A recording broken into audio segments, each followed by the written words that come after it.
Hi and hello and welcome to our Safety Stop meeting. My name is Sedef and I'm the Occupational Safety Culture Implementation and Solution Partner at Enerjisa Üretim, and I will be moderating today's meeting. Today we have colleagues joining us online from the field, colleagues who are physically here, and business partners connected to the broadcast. Welcome everyone.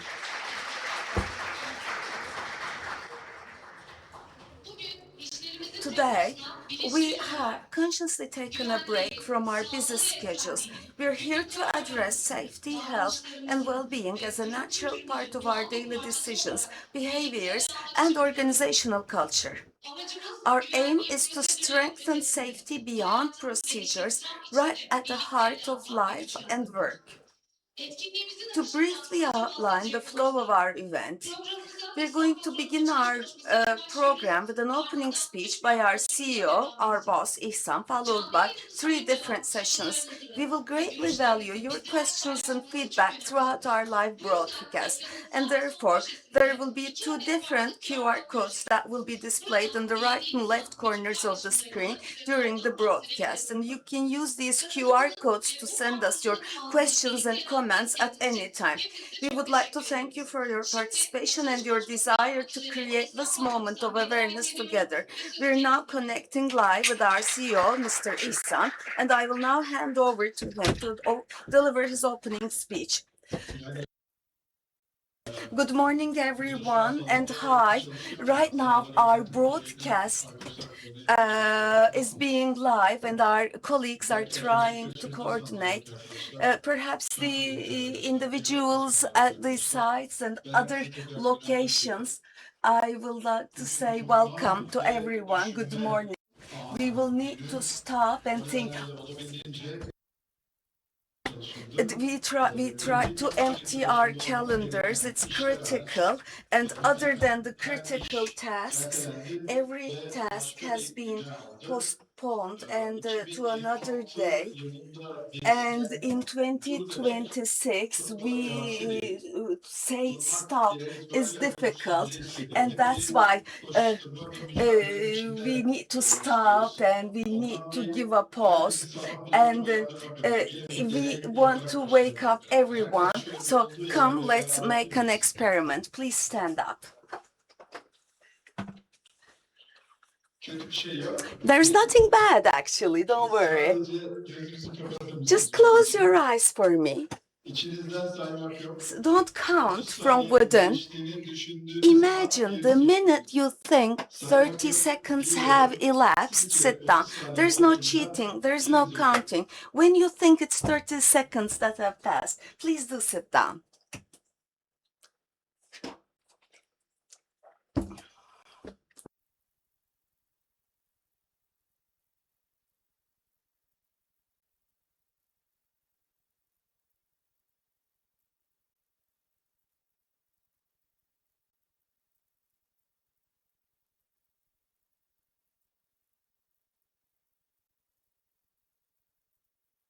No one has made it to 30 seconds, by the way. And there is no one that have sat longer than 30 seconds. Everyone sat down. Try to sit down before it was 30 seconds. So we have a resistance. We're struggling. And if Mr. Kıvanç and Attila called me and said, don't work today, we're not expecting anything from you, I would feel restless, you know. Even if I did nothing, I would be touring the room like a hamster, you know, because we're living with the need to do something. We're living with a resistance. So it's not easy to stop and pause. But we want to pause and stop today, because pausing and reflecting, I wanted to make a habit, and so you can stop others too. And Enerjisa Üretim is celebrating its 30th anniversary. On one hand, we're 30 years old, so we expect the maturity, the gains, the wins to be reflected in in its daily activities on one hand, but on the other hand, as required by what we do every day, actually, we are a day old because you're starting everything from scratch that day, trying to redo everything. This has to do with the dynamism of the world, trying to do things over and over again, and this is really risky business. And therefore, we always have a promise, a commitment, a struggle. At any location of Energisa, any person that walks in through the doors, you should be able to walk out the door like you have entered, with nothing harmed in that individual. And as we are doing this, they have to trust us, they have to have confidence, and we have to trust the person who walks in the door. And this is only possible. This is a struggle that can be done together. Uh, and if we struggle together, and we're not talking about physical safety only. We only talk about it, that's a matter of saying no strand of hair should be harmed, but their essence and their spirit are also important for us, because they need to feel a peace of mind in this setting. They have to live with that peace of mind. And that's why we call beyond. When they leave, they should have left us with learning, having learned things, or they with the sensation of having served the society and the community, and with a peace of mind. So it's not a physical health, it's physical and mental health that we're talking about. And today, as much as possible, how are we going to make that possible? And how did we make that possible up until now? What did it help us to achieve, and how can we develop this further? Today is the day to look at all these. Again, I will be talking about 2026, and I'm going to talk about something. This is not easy for 26. We want people not to be worn out, not to be tired when they are working. It's not easy. When I look at it, if we were to take one aside, we would tell our neighbor how tired we are, and whichever shoulder we rely on, whichever spirit and mind we rely on, we tell our concerns. Some talk about their business, some talk about their parents, some talk about their closest friends, but our general and common focus is being worn out. And at Energisa, how can we make sure that we're not worn out? On the contrary, we should put that aside, and this should be a setting where we emerge in a fortified manner. So we want an external folk lens to look at us. So when you look at it with your inner lens, it could be a mistake, it could be an illusion. You might think you do something very well, you might think you're very successful, but when you look at it from a third eye, there's an awareness. Actually, you're not that good, there's still room to improve. Or on the contrary, you think you might be weak, whereas you're good. So to the best of our ability, we want this third eye to look at us. So last year, we took an X-ray of ours of sorts, and one of those findings was very valuable for us, because they said Enerjisa Üretim folks, now they can make themselves heard when they see a risk, because in the past there was a concern both with Enerjisa Üretim and also due to certain human reflexes or due to certain prejudices of ours, because we want the plant to be up and working as soon as possible, but there is maintenance there. So if I were to stop it because it's risky, would my company lose money? Would my company lose profits and earnings? Would I lose something? Would someone say, why are you a busybody talking about this? So knowingly or unknowingly, we might have concerns,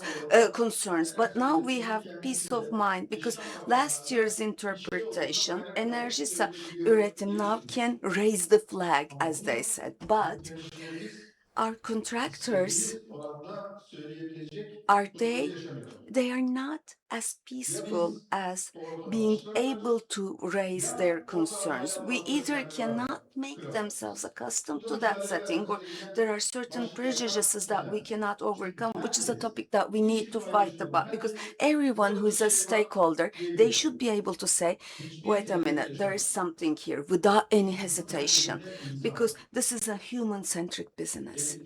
It's not a bitta. anything, those conventional self-measurement tools and targets that we have introduced with ambition, operating the plant, generating more electricity, completing one more construction site, and generating more electricity or power are not there. This is a human-centric activity. The minute a person is harmed, all the rest is meaningless. It's senseless. I'm sure you have all experienced. It was 2.5 weeks ago. I also experienced that. For over 24 hours ago, my father-in-law lost consciousness. He wasn't there. And then when he came to, he didn't recognize his nearest circle, no one.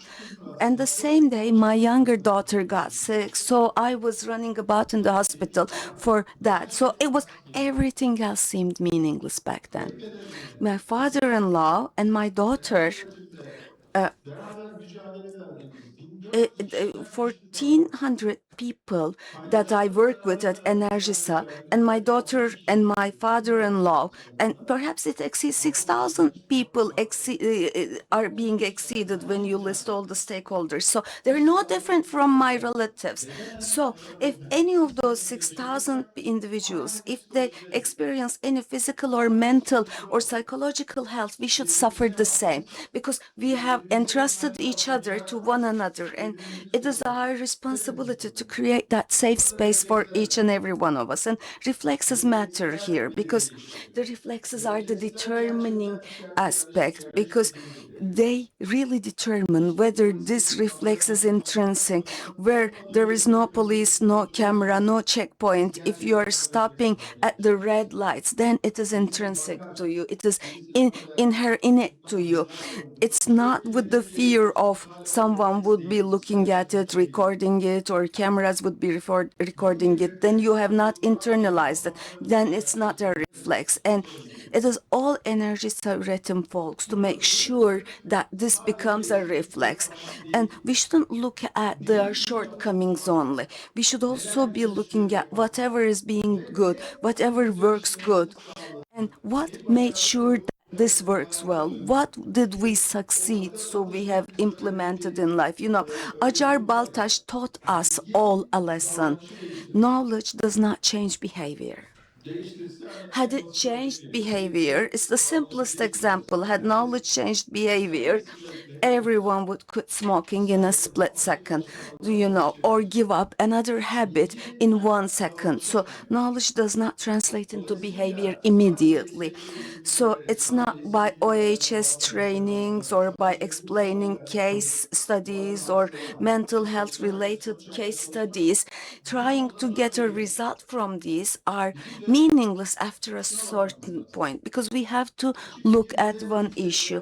In 2020, where were we in terms of OHS? And 3 years later, where were we? And how was 2025? And what are we doing in 2026?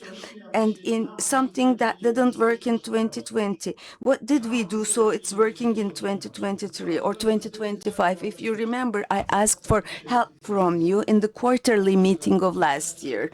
All Enerjisa üretim people, we're making OHS checks at the fields, but contractors were not stakeholders, and they weren't volunteering. But in a matter of 6 weeks, Aziz Boss triggered in Tufan Beyli, and all the other locations and construction sites followed suit, bringing statistics to an entirely different place. And the checks are making us safer. What did we do to make it work? What did we do to make the other party convinced? Because what matters is be to be able to take action before and without something happening.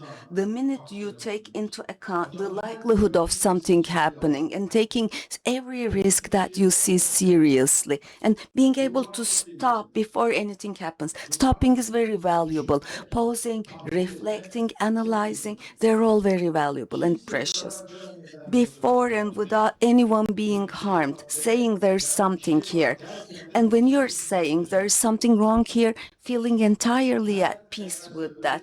Every Enerjisa üretim individual is responsible for occupational health and safety. Any stakeholder that walks in through the door is responsible for occupational health and safety. Anyone can stop works from proceeding, regardless of your title, regardless of your position in the organizational chart, and regardless of whether you're a member of Enerjisa Üretim or not. In our stakeholder pool, each and every one of these 6,000 people in the equation can stop the business from proceeding without any concern. They should be able to stop, because otherwise and nature and the environment cannot be preserved or protected. But we have to say, is it really 66,000 people? Can they really stop the works peacefully? What would their challenges be? And how could we prevent their challenges as Enerjisa Üretim? This stopping and looking at it, thinking briefly, how can we kill blindness? Bandırma 1 plant in 2010, it was commissioned, and now it's 16 years old. Perhaps some valves there, they were replaced maybe 1,000 times, and some repairs there, they were done for more than 1,000 times. And Hacıoğlu, the first hydroelectricity plant that we commissioned for years ago, how many times is the maintenance been done? They say we have changed the valve 1,000 times, and this is how we did it. And it's something that was overlooked, 100-time replacements in the 101st time. It's not a guarantee that it won't cause any trouble for you. Or which driver did we say? You know, you're entering these turns quite fast. You're pushing your limits. He turns and tries to show you your driver's license, saying, I have been driving for 20 years. The fact that you have been driving for 20 years, it does not mean that you won't have an accident on 20 years plus 1 days. And this is all what you shouldn't suffice with saying this is always how we do it, because one of our main principles is to search for how can we do it better. We are always doing it this way, but is it correct? Are we able to mitigate all the risks? Are we able to provide the right setting? Thinking and reflection does not mean you're slowing down the works, and we need to underline it several times. And at Enerjisa Üretim and all stakeholders, we need to introduce this as a culture, because in the inside, this is not an organization where we have Turkish nationals only. There are individuals working shoulder to shoulder, struggling shoulder to shoulder from international communities. But there's one behavior that is unique to Turks. We don't like to prepare as a society. The preparation bit, the essence of the world, we need to get going. And this is, I saw this in a very experimental construction site, and I was working with Hussein. There were two steel constructions, giant ones. On one hand, there was a Dutch company working, and on the other hand, there was a Turkish company working. And the Dutch, they convened at 10 to 8, and they talk about the business plans. And after yelling and screaming for 10 minutes, when it was 1 minute past 8, you would hear crane moving only at a steel installation business. And the Turks, one day they convened at 8, one day at 8:30, the next day at 8:20. You know, you could see curses and cuss words. The wind, the crane is up, but then they forget the torque, and you would say you were supposed to do it. No, you were supposed to do it. You know, Turks boast about working more, but that's the reason why they start work 8:30, because they work past 5 p.m. One day it's 8, 7, 9, but on the other hand, they stop work. The Dutch side stops work at 4 p.m., but the Turkish side, one side did better than the other side. But until the works were over, we did better, we're going to, they kept denying, because we don't like, perhaps it has to do with our education system or maybe something else. Preparation seems like losing time. You need to climb the crane immediately and start working. Why I keep emphasizing this over and over again, because it shouldn't be specific to the present day. We should remind it to all the stakeholders. Getting prepared does not mean losing time. Stopping and thinking does not mean losing time, does not mean slowing down the works. And even more importantly, all these debates, all these negotiations, are we able to be honest to ourselves? Are we able to answer ourselves honestly? Our contractors and stakeholders, are we able to ensure that they also speak with the same honesty? I can easily tell you that what Acar Baltaş told us, we see it in our own lives and at Enerjisa Üretim. Every knowledge is not already translated to behavior, even though we know it. There are certain situations where we violate or do not comply, and that individual violation can only be prevented if we act as one. And I can easily tell you now, at Shell or BP, someone who's sitting in the back seat, if they're not wearing their safety belts, their seat belts, the driver won't push the stick into first gear. It's not possible. It's not allowed. Whoever is driving, they would all react and object.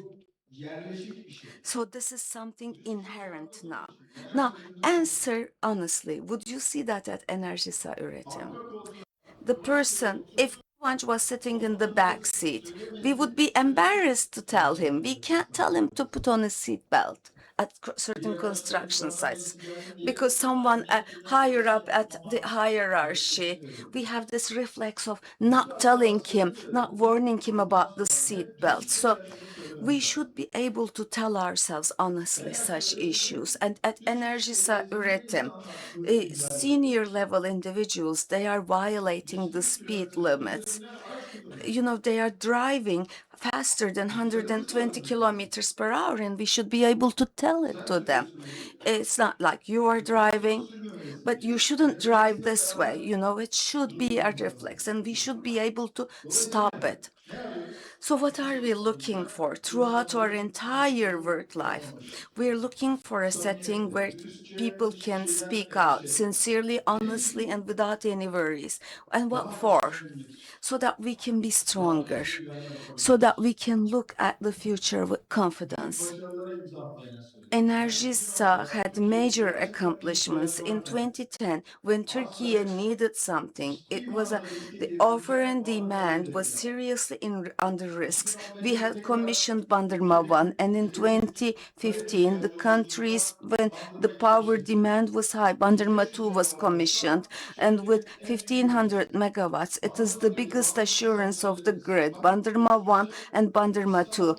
If they cough, Istanbul would be paralyzed in terms of power generation. We've got 12 hydroelectricity plants that with a power of more than 1,300 megawatts. We create a value, an asset, and how energy is, how water is precious. Everyone is aware of this. 450 megawatts, Tufanbeyli plant. Had it not been for that, the country's current deficit would be a few $100 million more, and we're the grid assurance of Turkey in this plant. And Tufanbeyli is in such a critical location that in that the district, in that geography, you wouldn't be able to manage the frequency.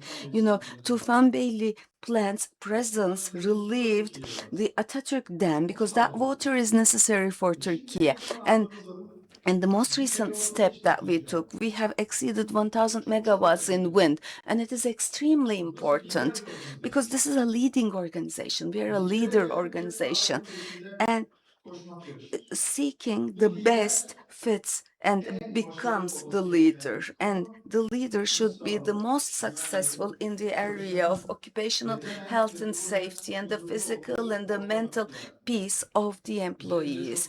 So we have a lot to do, and all the industry is looking up to us. And if we gave up helmets, I would undersign it. The entire energy industry would stop wearing helmets. Or if we stop doing risk analysis, the entire industry would stop doing it because they are going in the footsteps of the leader. And we're respecting life, and we are producing together for a better future. That's why we keep pushing on OHS. And today is the day of reflection. There will be some who will try to run, hold them, stop them, because normally at every quarter, at every Champions League gathering, I always tell if someone tries to catch their breath, push them from their back. So help them run faster. But I'm telling you, stop them today. Stop them so that we can think easily and better. There will be sessions after me, and then plants and sites. They will be gathering and convening among themselves. I want this to be a full day and fruitful day. And thank you very much for listening to me. We would like to thank İhsan for speaking to the boss. We now continue our program with our second session, Labor and Human Experience, with a lens on health, safety and well-being. In this session, we will look at the areas where safety intersects with people. We will touch upon moments that facilitate and complicate communication in the field, how rules are perceived, and where human behavior intersects with safety. I would like to introduce the participants in this session. We are honored to have Professor İdil Işık with us today, and we would like to thank her for joining us today. Professor Dr. İdil Işık is and also Deputy General Manager for New Technologies Alper Patron, Tufanbeyli Power Plant and Supply Chain Deputy General Manager Aziz Patron, Renewable Energy Investments Deputy General Manager Hüseyin Patron are also with us. The moderator of the session will be our psychosocial health and safety partner, Faruk. Now I'm handing over to Faruk. Thank you, Sedef. Good morning to you all, and I wish you a very good week to all of you. Today, İhsan referred to stopping. So the mind also works like a body, actually. Without stopping, we cannot renew and refresh our mind. So we are going to talk about the mind and also psychological and mental states. The concept of this session is what theory and academia tell us. İdil will answer that question. What do we observe and practice? And bosses will tell us something. And we can start with the questions. İdil. And energy üretim, but also in the whole work life, in the whole business areas.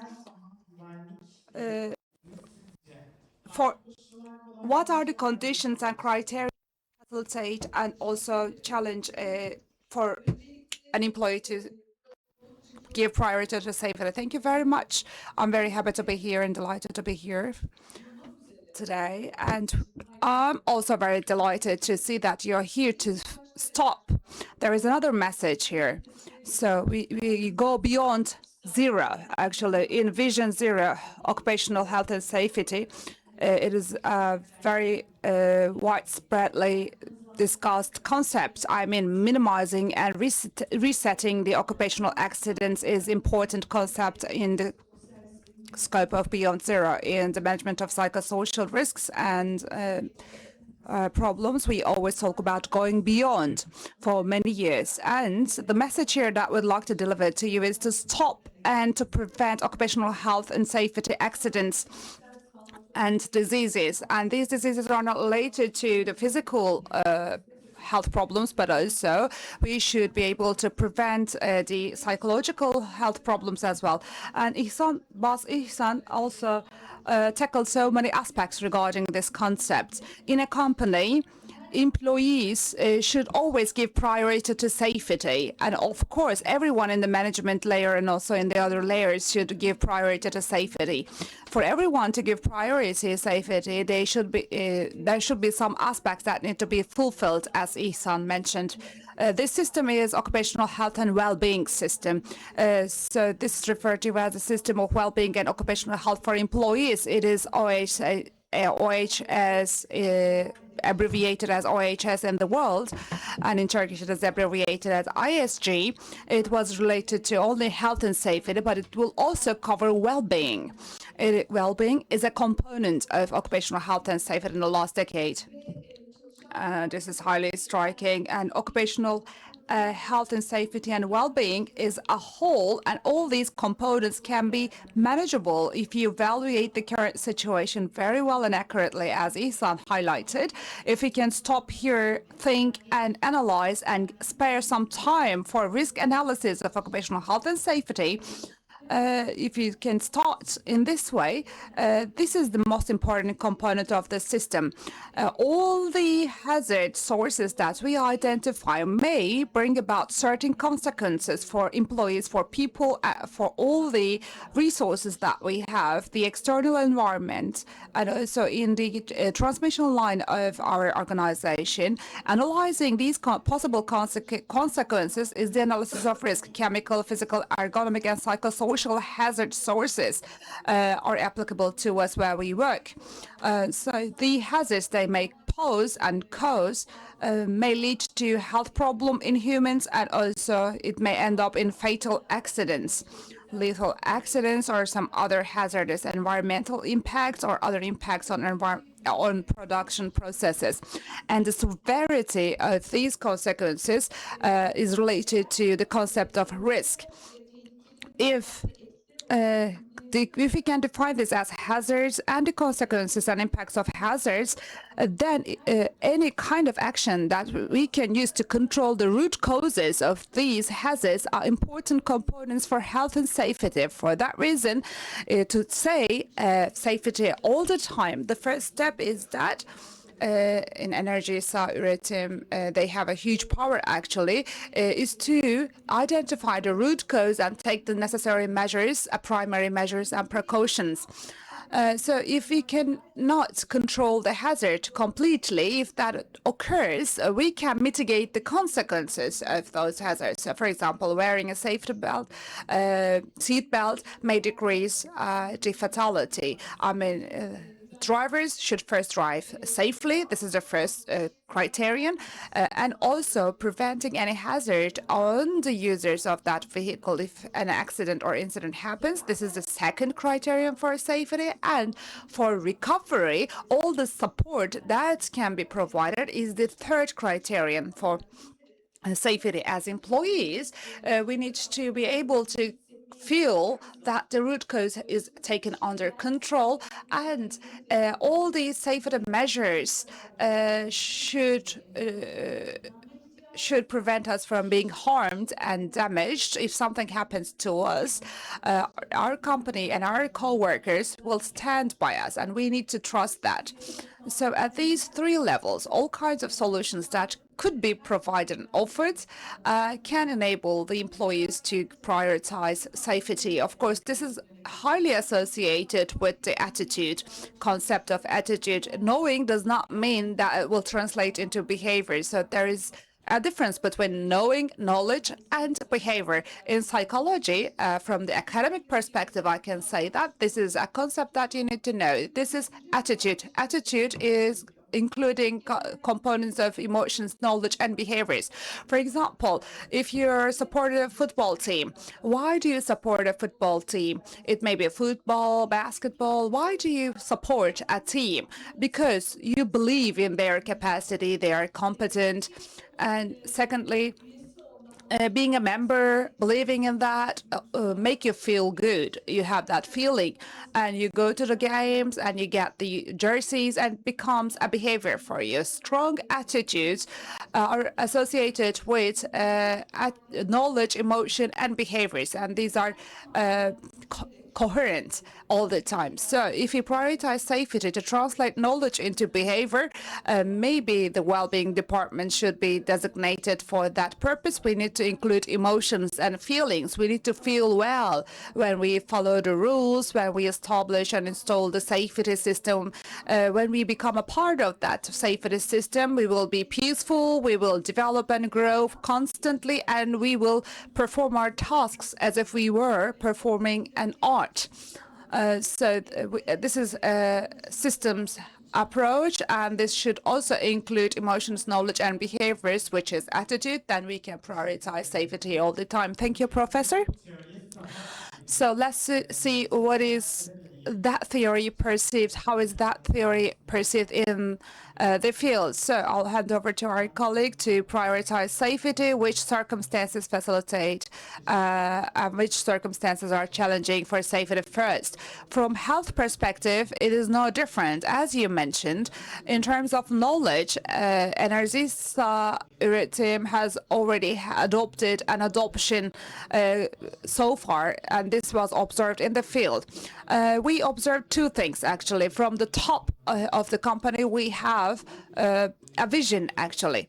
In generation, in its own sector and also in the company, we have gone through certain changes and transformations, and we keep our word. Occupational safety and health is one of them. We don't want to harm anyone. We cannot risk that anything that is done may harm our people. So we have such a culture. Another second incentive that we received, which was also pleasant, is what Idil mentioned to us. In other places, there are rules and laws and regulations. They do not tackle the psychological aspect. They do not tackle the academic aspect, actually. Enerjisa is involved in these two components. We have an effort to internalize all these things that we are doing. So these are the most important points. But this is not the end. In Enerjisa generation processes, the whole process has been designed to facilitate safety, including us. When we drive, when we stop somewhere for repair, the whole process has been already described. How are we going to request? How are we going to start the process? Which risk assessment should be performed? What should we do to stop and think? There are some points and times that we can stop and think. And the theme of today's meeting is stopping.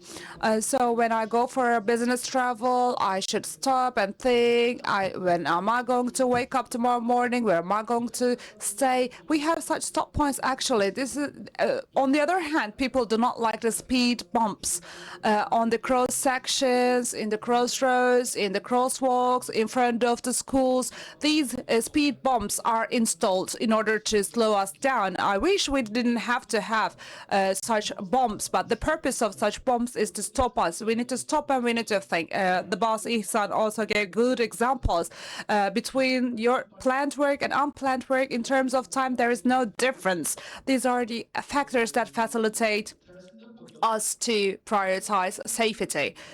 So, on the other hand, these enabling factors are also challenging on the other hand, because this may be perceived as our instructions or our requests from the top management level. We are trying to encourage the culture to stop and think. But I always think maybe we are in the way of people to internalize this. So there, in the other places, these are the requests of the employees as a result of their experience where they were harmed. We are trying to prevent things before they may happen, actually. But in internalization, we need to be at a completely different position or point. We are here, of course, to avoid any harm of our employees. Actually, this is the challenging part. So we need to know and think what these rules are for and for whom these rules are. So employees should perceive, but I think there is a gap. Maybe they cannot perceive what these rules are and who these rules are for. These are the challenging circumstances, I guess. So over to you. Good morning, bosses, and have a good week. And Alper highlighted this very well. I don't have anything else to add, but there may be some behaviors, some points that may facilitate this perception. Discourse and behaviors should be coherent and consistent.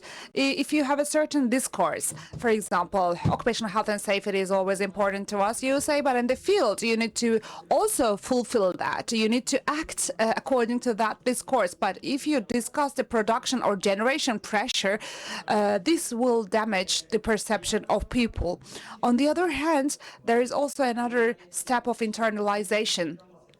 Ihsan highlighted that when you sit in the back seat, wearing the seatbelt is a culture of occupational health and safety. You should not see this as a to-do.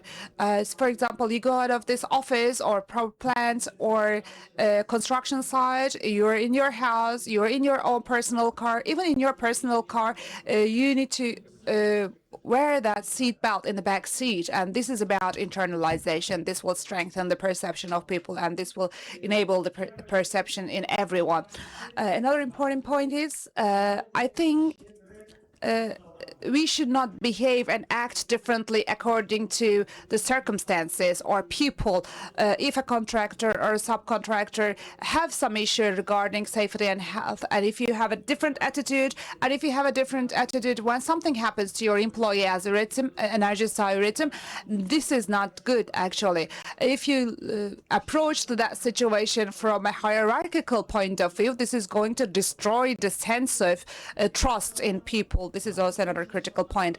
So we need to clarify our expectations very well from the employees. What are we expected to do? What should we do? These should all be defined. This is important and critical point. Another critical point is everyone should feel that they own the process. All of them own the process. They are the solution partners, and they should internalize this, which will in turn strengthen this perception. I'm going to tell what I was going to tell at the end. A success, and if there is no success, there is no achievement in occupational health and safety. If these are violated, if you achieve a certain kind of success, it will not mean anything. So this will, on all these aspects I highlighted, will strengthen the perception of safety. Yeah, thank you very much. These are important highlights and insights. Contractor, business partners, regardless of their status, that should be inclusive, as you highlighted. And you also referred to charismatic leadership. I mean, discourse and acts should be coherent. This is the most successful and strongest component of charismatic leadership. Idil, in academia and also in practice, in your experience, what do you think about the perception of employees about occupational health and safety? Do you think that they perceive them as challenging or enabling? First reaction is challenging, because including the personal protection equipment, acting according to the safety rules, you need to be planned. You should act in a planned way. Before you go out on the field, you need to get the work permission that you need. You need to perform the risk analysis in order to get that work permission.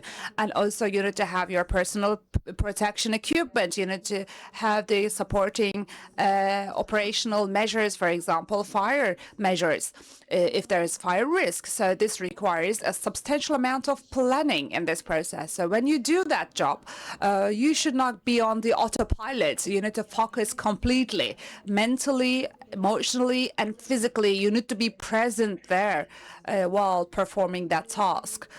So all of them are really challenging for most of the employees, most of the time.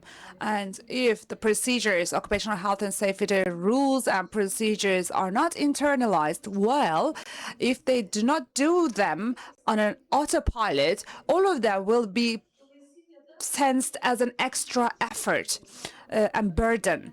For that reason, in behavior-oriented analysis, this sense of burden is also analyzed. We look at and analyze the triggering factors and also consequences of those behaviors. They always refer to the burden. So you need to make a high level of insulation, but you don't have your safety belt. So then you have to suffer. You have to go back and you have to get that belt, and it will take some time, and it was physically exhausting, and you may be caught by your manager before you go out on the field and on site. If you got your work permit and also measures, you don't have your protection equipment, so this requires extra effort and burden. By avoiding this, in order to react quickly and in order to save time, they think it is wise to do without measures. They prefer some shortcuts, for example, going on the way without the safety belt, or going up high levels without the measures, and then there is a risk of falling from heights. So these are very high risks. For that reason, most of the time, employees perceive these measures as challenging measures and difficult measures. On the other hand, occupational health and safety teams should always be in close contact with people, and starting from the first level. There is an important aspect here. Employees, as the bosses already highlighted before me, should be coherent in their discourse, in their acts. The top management try to give the message today is that they believe in occupational health and safety and well-being, and they can even stop the work. That's how important it is to them. But in the operational level, in the intermediate level, in the lower level, the managers, they are responsible for the operation and also the targets. Actually, this is not specific to Enerjisa Üretim. This is a natural process in the modus operandi of many other companies around the world. So when you go down to the bottom, unfortunately, that commitment from the top weakens when you go on the way to the down, to the bottom. For that reason, in that sense, for employees to not perceive this as a burden, the commitment of the top management should be present at all levels and layers, and there is a need for strong support. So in this way, they can perceive this as an enabling factor if they follow the rules, if their pace at work will slow down, if there will be some deviations, and if they are not, they are going to be blamed for slowing down the work, which is just otherwise mentioned here. Otherwise, they consider this as a burden. So to break down this, such awareness-raising activities and supportive activities by the top management should be organized, and engineers should be present in the site, on the site, together with the employees. I don't want to take much of your time. I'm going to hand over to the other colleagues here. But engineers should be present on site because employees want to see them. They want to receive their greetings. They want to have drinks, tea together. And they should follow what I am doing here by touching me here, by contacting me here, rather than staying and sitting behind the computers. So they need to be together on site to generate together.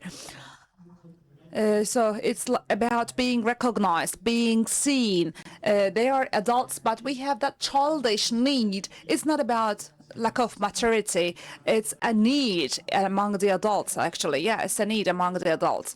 In our existence, there are a few reasons of existence. One of them is forming bonds.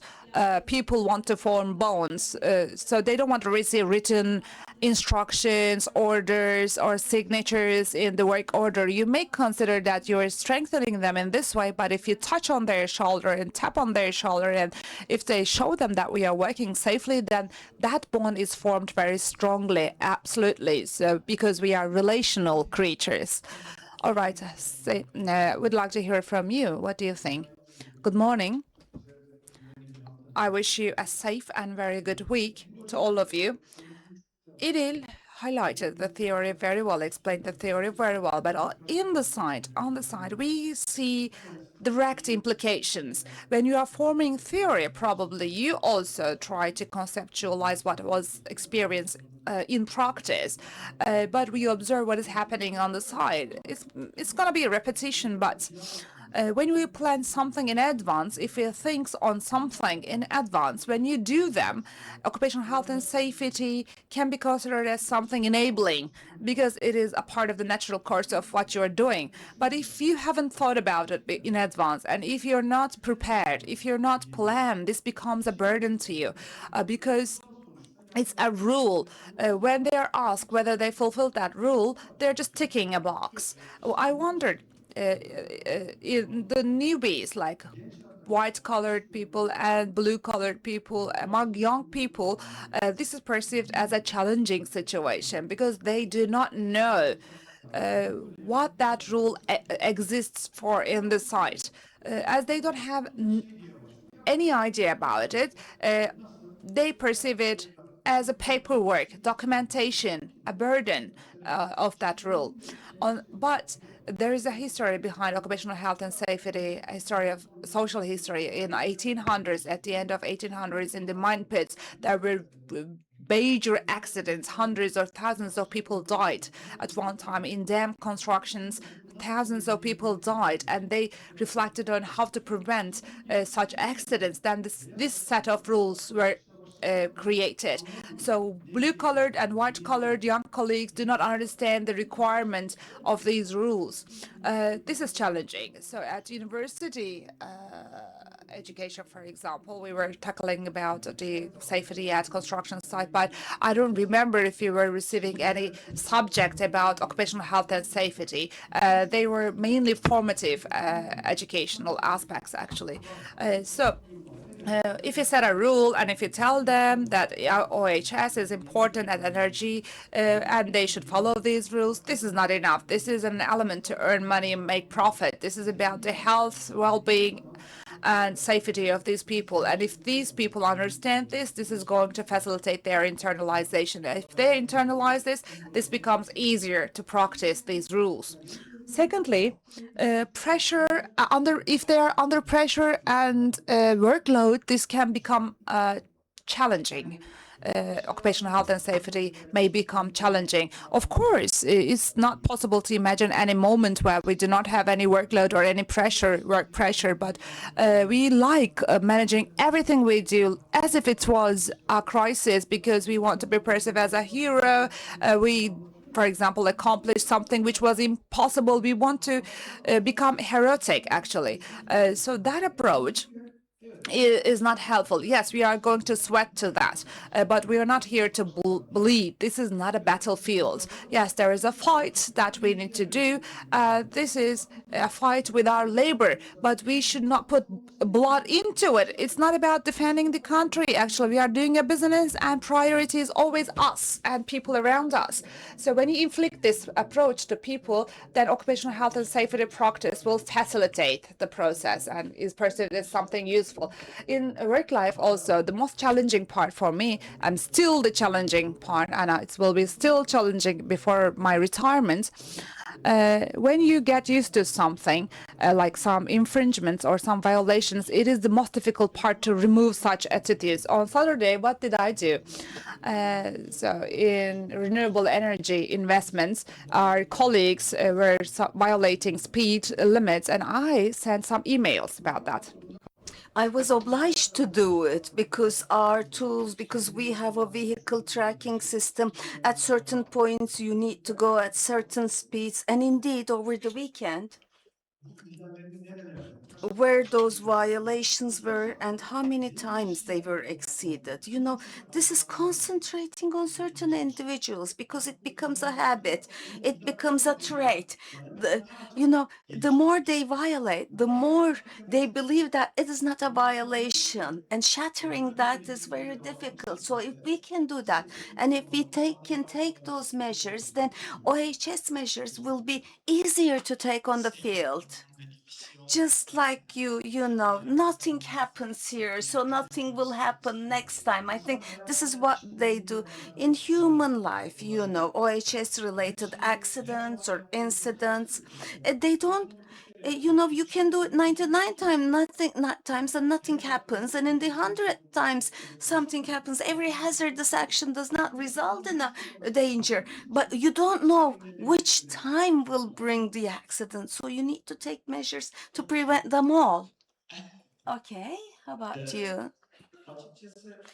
Indeed, when I first start, you know, don't perceive this as sacrificing from OHS, because that is our number one priority at all times. And the first thing to look at is how procedures and the real life on site matches this. You need to check that. But this is never a sacrifice from occupational health and safety. It is to see how much they match. And going back to what Hussein said, indeed, they can become a habit, and changing these habits can be difficult. And Professor Edel, I will steal your words, feelings and sentiments, because there is work pressure and we work very hard, and sometimes we should be able to raise and voice our feelings, because we should not say, you're the leader, you're an executive, you cannot share your feelings, should never be the case. And this will take us to open communication, trust-based communication, and on this field, on the site. When we're working together, if we have open communication, if we can clearly express our feelings, and if we can create a setting of confidence and trust, it is going to make the processes easier. Let's say there has been an incident, an issue. When we say, no, I'm stopping this, no, you will not proceed, this shouldn't be the approach. You should explain why you're stopping it.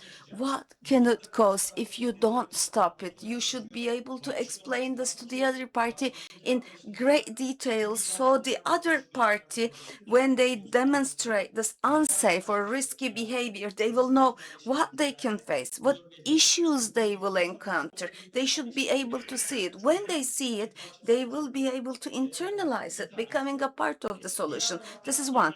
And also, second, what Ms. Idil said, we have to be present physically on the field. It's not a separation of office and field. We should be one body, one whole.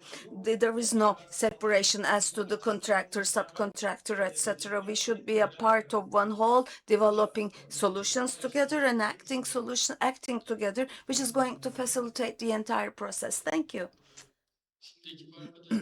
Now, teammates, including us, the entire Enerjisa üretim, or anyone working anywhere, do they see this as an obstacle themselves? Yes, because as human behaviors, we want to do something. For instance, we want to take holidays. We need to go somewhere. Even that journey is a burden sometimes.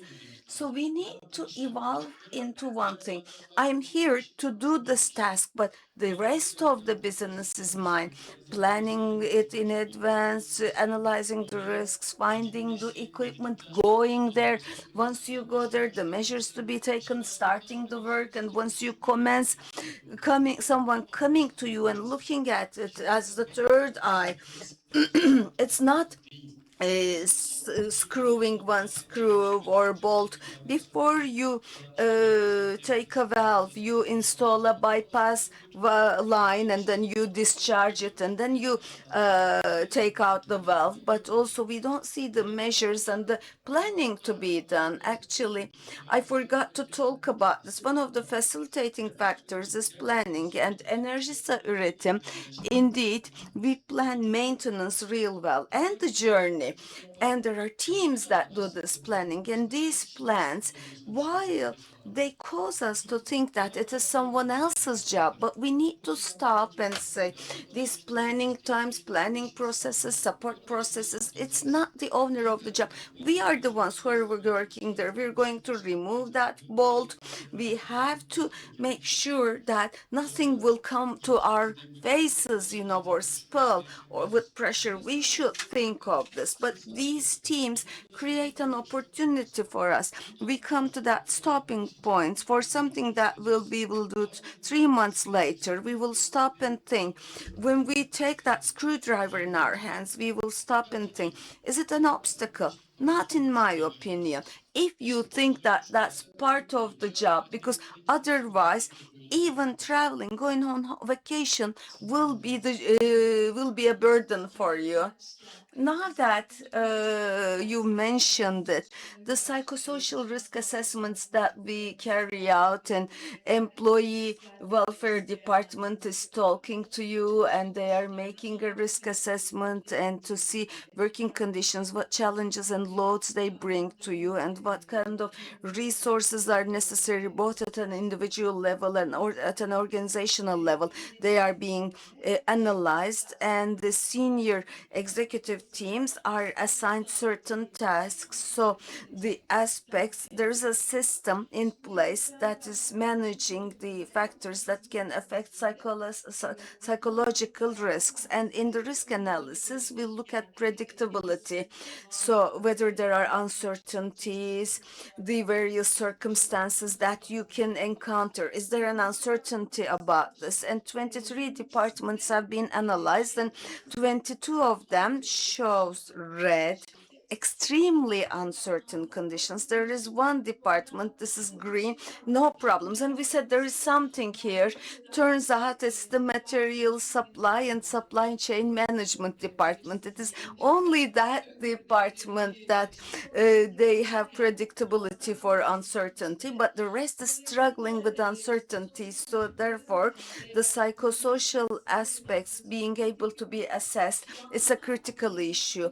Planning helps cope with that uncertainty as an important factor. And let me share an individual experience. You know, we have EU supported project that we carry out where we worked with Faruk also.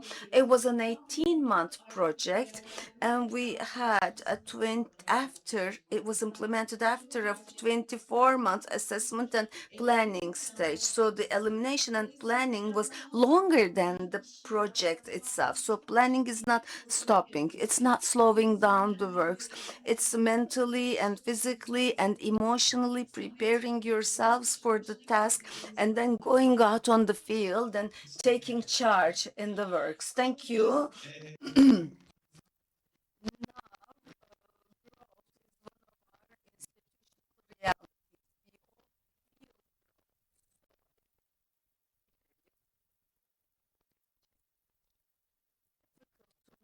Maintain. So what, of course, planning, being well prepared the main solution. But when you're growing and when you're working in a hectic or high tempo way, balancing the time that you can allocate can be adapted, because sometimes for an 18-month project, you've got 24 months, but for a project of 1 month, you might have 2 hours to plan, but you should spare time for planning, and it should be shared with the team, assessed, and employee engagement and participation is an important component, because you know there are quality standards like ISO 9000, or there is the 45,000 management standards, and there is the FUCO cycle, and plan, check, and measure. Planning is the first stage, and in the growth process, you need to make a planning, because planning will show you what your resources you have and what kind of a demand you're facing. It allows you to understand that, and psychosocial risk assessment is talking about a balance. It's like a seesaw. You need to ensure the balance between resources and demands. You know, how much of an emotional and physical and mental load will the work bring, and how much resources you bring, both in terms of work contents, and we need to create this balance. And when we talk about growth, I'm looking at Hussein. In practice, what does growth mean? You know, additional turbines, workspace. But from an OH standpoint, it means adding new employees, Enerjisa employees, as well as new contractors. At the peak time, we have a population of 1,500 people, and these 1,500 people, none of them were in the field a year ago. They just entered our structure. So your population of employees increase, your new recruits increase, which is a huge risk. When you're in the military service, before they sent you to the fronts, now for 3 months, 5 months, you become a rookie soldier and then you go to the front fighting. But we don't do that. Before giving you the rookie training, you go to the front immediately to fight, which is our biggest risk. And for a new beginner, the person looks at the culture to see what kind of a space they are in, and they feel the need to position themselves accordingly. And the biggest issue is mankind likes to imitate. We learn by imitating and copying. When you enter an area, if people are pretending to do something, I don't like it, but Ihsan boss wants it. Boss Ihsan Bey wants it this way, so let us pretend. This is the most dangerous thing. The minute you do something, you're shooting yourself in the foot, pretending. So middle level management, the people who are closest to the field should internalize this, should set examples. So if they can do that, then growth becomes healthy, because growth is challenging. If you grow fast, I was in a company that grew fast and then ended up in disaster. This is difficult because you need to first ferment the culture, and then that yeast or fermentation should expand wider. So as Enerjisa employees, we are going to carry this or make this culture wider. As Enerjisa employees, we shouldn't pretend to do something. We should believe in doing this, and we should internalize it. We should set example, lead by example. Consistency and continuity are important because different contractors in different areas, we shouldn't treat individuals differently, as his boss Aziz Bey said. So if you allow the contractors but don't allow the electricity people, or if you say I'm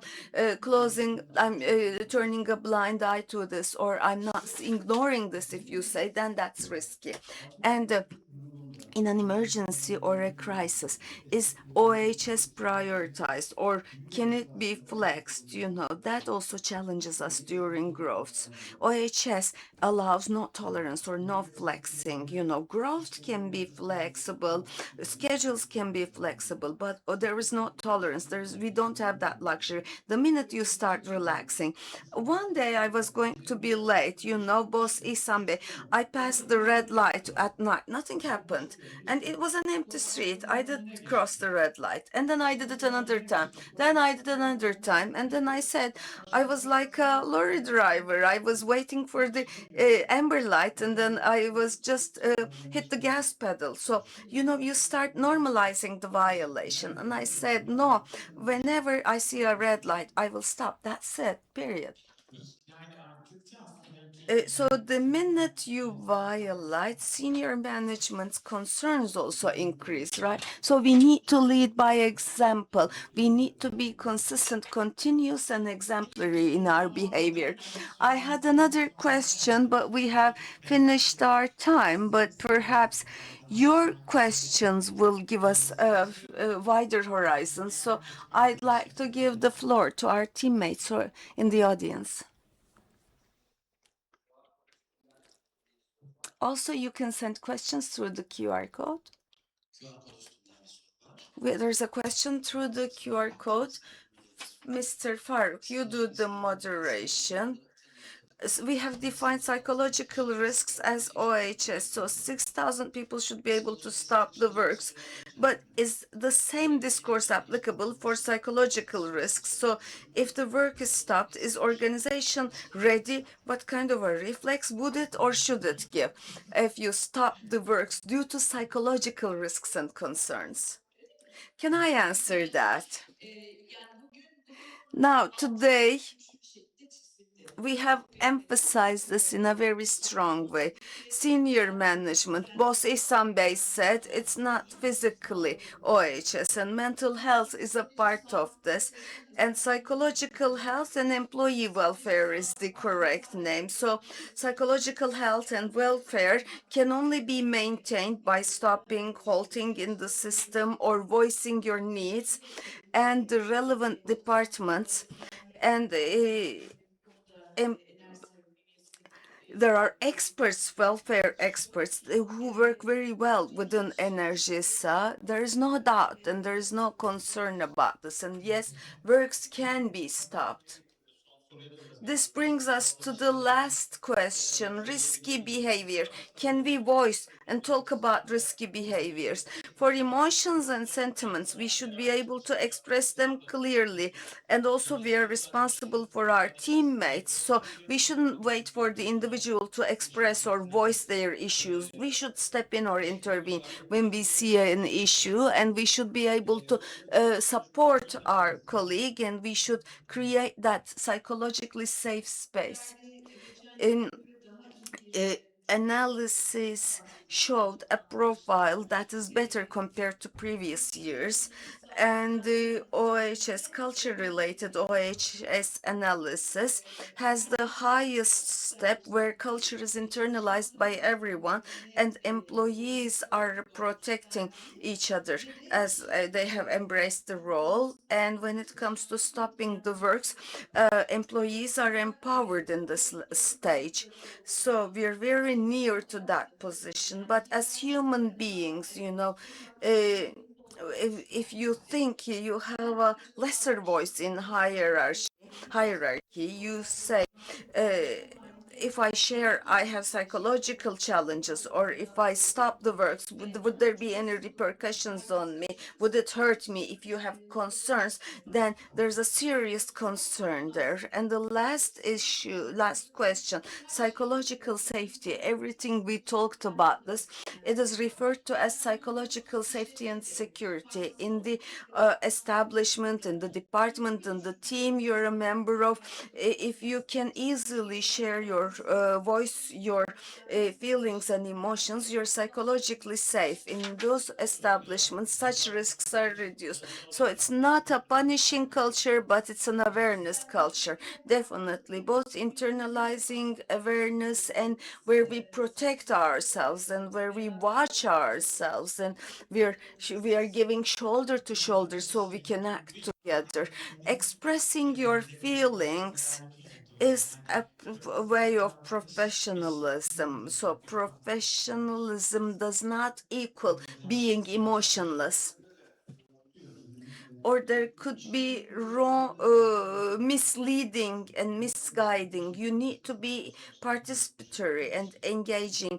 And if we fail to engage those on the field, we cannot succeed. So that feedback culture, sometimes concerns, whining, coming up with excuses not to do the work, could be the perceptions. There are such factors, and it is not a small volume, because there are sometimes individuals who try to find excuses to delay the works. But you need to, if you place everything under the same umbrella, saying they're whining, then you're missing an important set of data. You need to lend an ear, and not only lending an ear, you need to show you value them, and also you're looking for ways to put an end to it, to conclude it. And this is one of the most important components of the psychological safety net, because if they fail to express their feelings, people are feeling stuck in a corner, which leads to work accidents, actually. Do we have any other questions? Vardır diye düşünüyorum. I'm sure there are questions. Bu kadar insan deneyimi üzerinden We talked about human experience. vermek için teori ediyoruz ya teorik kavramlardan bahsedip Theoretical explaining in system is important. We talked about safety, security, business, OHS, and the trust between individuals, assurance, work assurance. When you come tomorrow, knowing that you're still employed, knowing that you will still have a salary, that's work assurance. And the word safety and security, they are very important because human beings feel safe when three issues are together. One, what you trust should feel should make you feel valued. And you, who do I trust? I trust. And who do I trust? The individual that demonstrates that competency, institutions, countries, products. I trust this water because it's always the same taste, the same flavor that it gives to me. So the definition of trust, it could be it work assurance, salary, status, position, be it your work safety, or trust between individuals. There's an effort, there's a valuation part, there is competence, and there's consistency. So indeed, at Enerjisa Üretim, because I'm able to talk together and work together about these issues, I feel fortunate. And I'm not saying it for the sake of saying it, and it's, don't think of me as saying positive things only. I would like to share my objective feeling. This place shows their competence, efforts, that it values you in a consistent way and with all its systems. And this workplace is doing it sincerely. And in order to make sure that everyone is aware of this, they keep stopping you. We need to increase the force saying this way. So throughout these processes, if there is a concern or doubt, feeling that doubt, in your opinion, is this a healthy situation or do we need to get rid of that? Stress is necessary for the first step that triggers the action, and concern is a stress factor. Questioning, inquiring, being a bit suspicious is also stopping and thinking. But we need to convert it into a positive action. So, rather than dismissing the concern, you should say, is this really true? Can I really stop it? Can I really say I'm not working if I see a risk? You need to question believing in this. You shouldn't dismiss it. So concern to some extent, not concern or worry, but it is a factor that initiates questioning. It is not necessary, but it's not something, it is something that is manageable. Because sometimes you do what you're doing in a healthy way and it's not a risky behavior or an incident or an accident, and perhaps that can create a comfort space for you. So that's why I said suspicion and doubt and concern and anxiety in a healthy way. Could it keep us alert? We shouldn't call it doubt or worry, but we should say an ongoing risk analysis. So you test it from a safety and security standpoint. Will it answer in the same way? So because you can ask over and over again to question competence. So there could be factors that you can test because parameters can change, because what is true last year might be different with different findings this year, and OHS systems are constantly renewed, and innovative approaches actually require leaders in the industries, and Enerjisa Üretim is ambitious in getting that leadership so we can survive by questioning. Okay, thank you then. And we received the time warning as well. Thank you.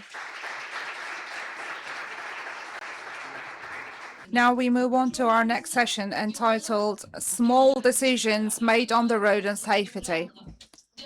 In this session, we will host our distinguished speakers also. In this session, we will look at how the daily decisions we make while driving are shaped automatic behaviors and the impact of these decisions on others. We are joined by Özgür Şener, Executive Director of Head Academy and lecturer at Üsküdar University, is with us. Mr. Şener is a prominent figure in the field of road and traffic safety in our country, with many years of experience who approaches this subject from the perspective of human behavior beyond technical rules. His work on safe driving, risk perception, and interactions between road users, and his studies on these aspects will bring a fresh perspective to this field for us today. The session will be moderated by Ali Cenk Çabuk, our road safety expert at Enerjisa Üretim, who has contributed to the development of our road safety culture. I see him on the stage. I'm leaving the floor to Ali, our boss. Over to you, Boss Ali. Thank you. First of all, we'd like to extend all our greetings to everyone who's watching us online and us who are present here. And it's a great pleasure and honor for us to host our professor on this session about roads and traffic safety. And welcome, Professor. Thank you very much for your attendance. Hello, good morning, and thank you. In İhsan Bey's speech, we said that we should stop and think, and we should be aware of the small decision moments, and these were important highlights in his speech. I'd like to ask the professor in this session, so at which moments we can focus more on road safety with these decisions? So I'm very delighted to be here to make this speech for you, and it's also good to see that the company is owning this process. There are 1,400 representatives and more than 6,000 road traffic safety representatives across the country, and this is really something good for me. I'd like to rewind actually slightly. We discussed a few points today.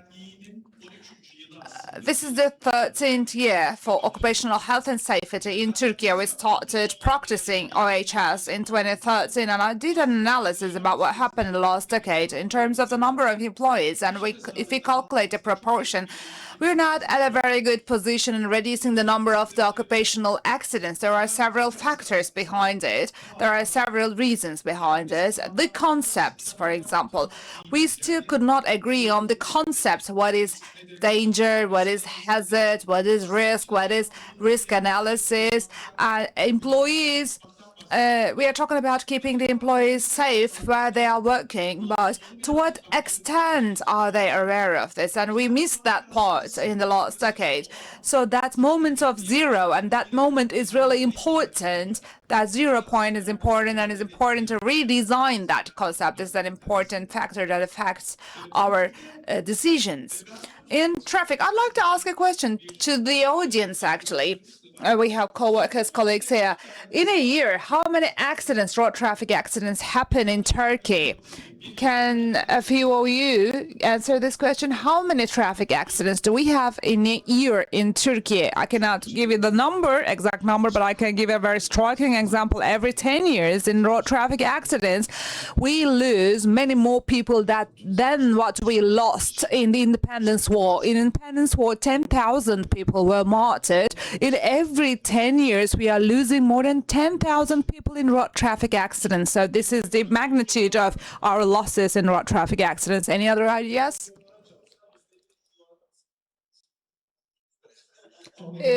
So if there are 10 million vehicles, if we have 1% of accident rate, so it will be like 100,000 people a year, almost 100,000 accidents occurring in Turkey a year. And if we need to look at the number of the casualties, the fatalities, and also injuries, so it's almost the same amount. I'm also an engineer.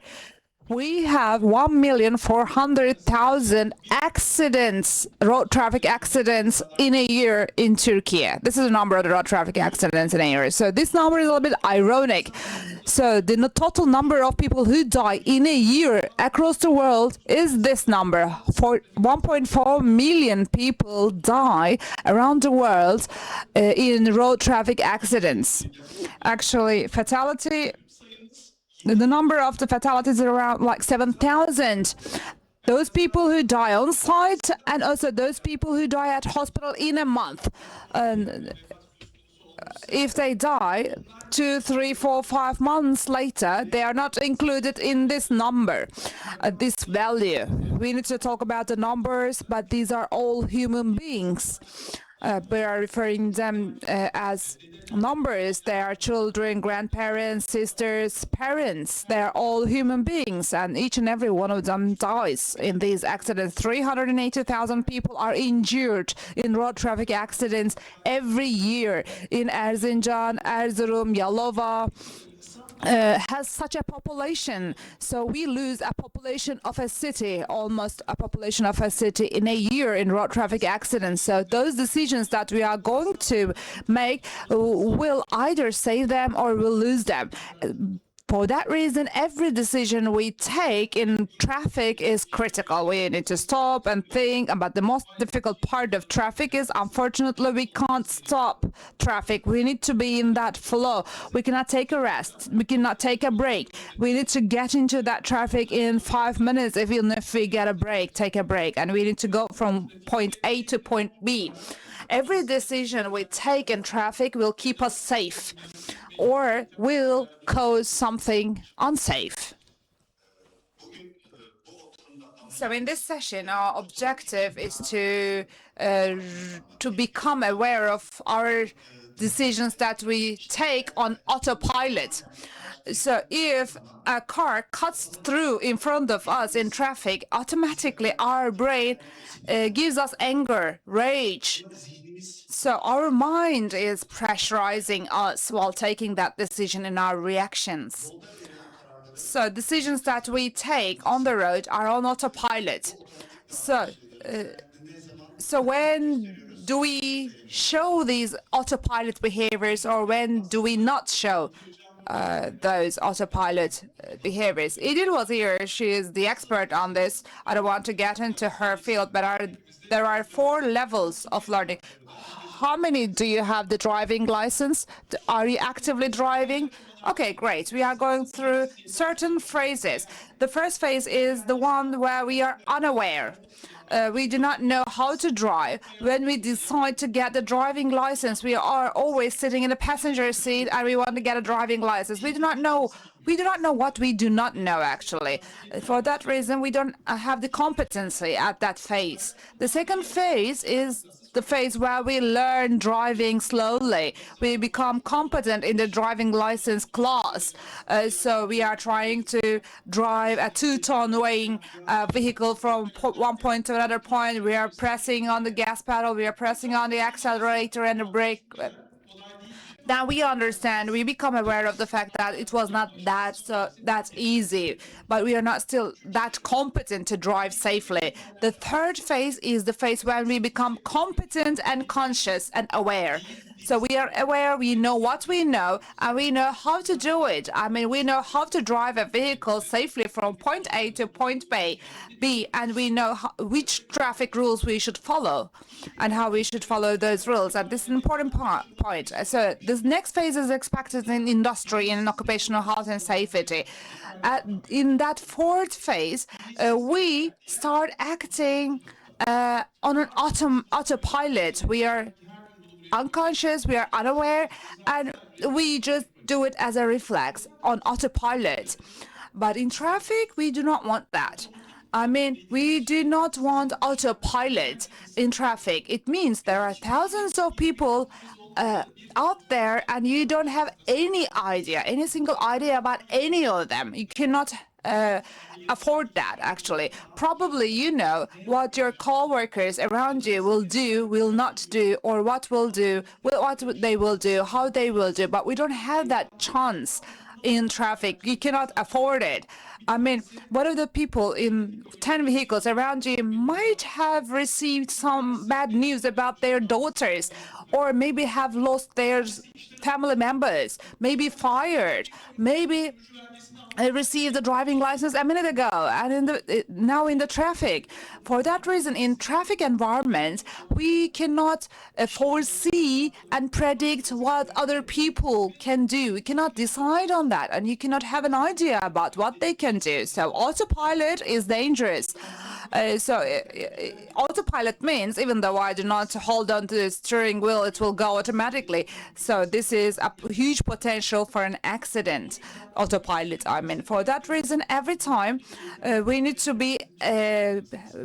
be pushing down ourselves to the lower level, lower phases where we are conscious and we are competent. We need to be triggered and we need to be alert all the time in traffic.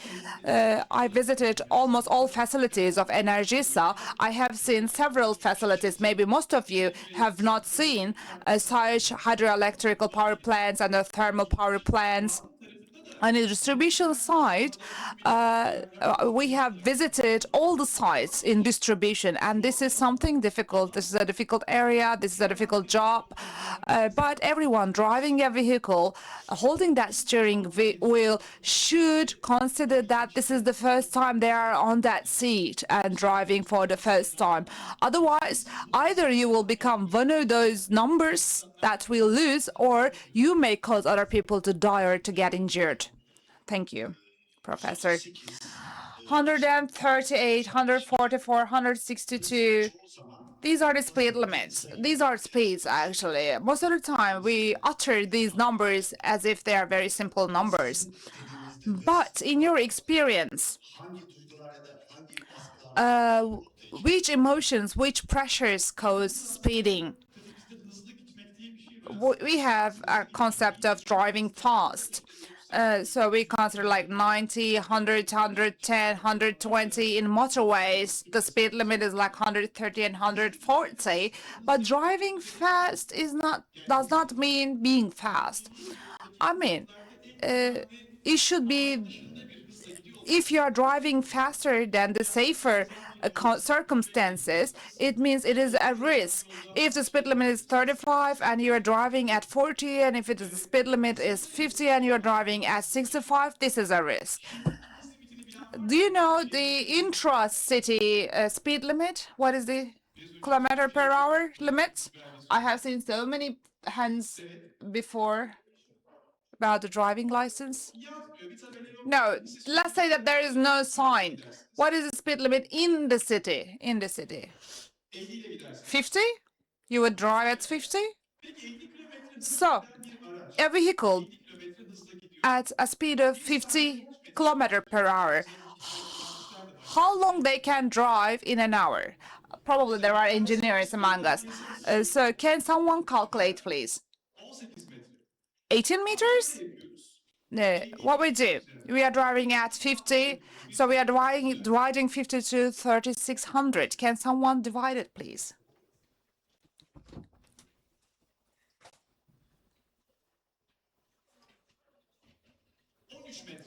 "13 meters. I mean, in 1 second, you can drive for 13 meters if you're driving at a speed of 50 kilometers per hour. Let's imagine this. When you are driving, when you take your foot from the accelerator, when you see a danger on the road, if a kid bumped into the road, so you are going to press on the brake pedal. So how long will it take to do this shift from accelerator to the brake? In the best case scenario, it's gonna take 1 second. So at the speed of 50 kilometers per hour, you can drive for 13 meters without doing anything. So I'm driving here and you're driving here, but I see the danger. Until I take my foot from the accelerator to the brake, I cannot do anything. 13 meters. I'm gonna ask you. So what is the distance from that wall to that wall, to that window? From here to that window. What is the distance here? How many meters? 12? 8, 12. Any other idea? 10 meters. Let's imagine it is 10 meters. So when you see someone ahead of you while driving, it's like 1, 2, 3, 4, 5, 6, 7, 8, 9. We are still driving. We already crossed this distance. In the meantime, if you go up to 90 kilometer per hour, how many meters can we drive? So can someone divide 90 by 3600? 25. For 25 meters. I mean, from here to the end of that row, to the back of this room, you drive without doing anything, without any ability to do something.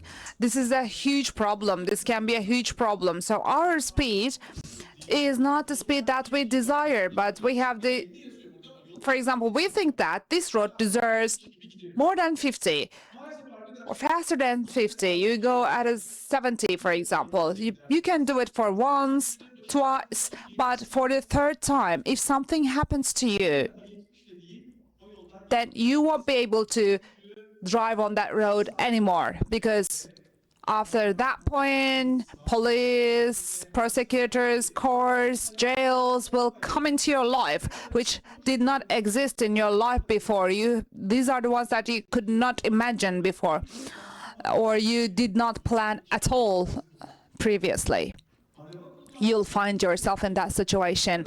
So this is how critical it is to choose a speed and also drive a car. It is related to your life, to the lives of other people. You can either protect your life and others' lives, and you can either sacrifice your life and other people's lives. For that reason, this is an important moment. This is an important day today. Please do not take any initiative to increase your speed. That speed limit should be abided by. Those speed limits are related to certain situations there. Maybe you are not aware of those situations. Maybe you do not know those situations. You have to follow the legal speed limits. But beyond that, we are talking about beyond zero. If you're crossing by a hospital, if you're crossing by or driving by a mosque, a marketplace, farmer's marketplace, or a school, if you are driving by somewhere crowded, go at a speed of 20 or 10 or 5 kilometers per hour instead of the legal speed limit. We cannot be in a rush around those places. Even though you are in a rush, when you are engaged in an accident, you won't be able to drive further. So there's no meaning in being in a rush. While driving, when we are distracted, when are we distracted? So when we recognize that we are distracted, what reactions do we show? It happens. People use smartphones, mobile phones. In my generation, we learned driving first and we learned using mobile phones later. Our priority was to learn how to drive a car. First, we learned driving the car, and then we learned how to use a smartphone. If you're at the age of 40 and 50s, for example, I don't want to tell my age, but now this next generation first learned how to use the mobile phone and then learned how to drive. So their priority is the mobile phones. So everyone is driving while also using their mobile phones. Just stop at a crossroad and make an analysis. 8 out of 10 drivers probably are on their phones somehow, or looking at their phones somehow. An experiment was conducted on 613 users. 68% of the users admitted that they were using mobile phones while also driving. So 27% of them had a near miss. I mean, they were almost engaged in an accident, and the rest of them reported that nothing would happen to them. They thought nothing would happen to them, as nothing had happened so far. So distraction, one of the most important reasons of distraction is mobile phone. It is so clear, and there are important studies on that. For example, they are using hands-free, for example. When you are using hands-free, you feel like nothing will happen to you, but still there's a 40% loss in attention or a reaction time. If you're somehow on the phone, because you're talking something about something important, then there is a loss of 40% in your reaction. It may go up from 1 second to 1.5 seconds. This means instead of 25 meters, you can stop in 37 meters. So mobile phone is a critical reason for our attention loss. Please put your mobile phone next to you. Can you also start the timer? Imagine you are driving and please turn on your WhatsApp. Open your WhatsApp, look at your WhatsApp and put it back. But imagine do it fast. Imagine you are driving and do it fast, please. So when I say look at, then look.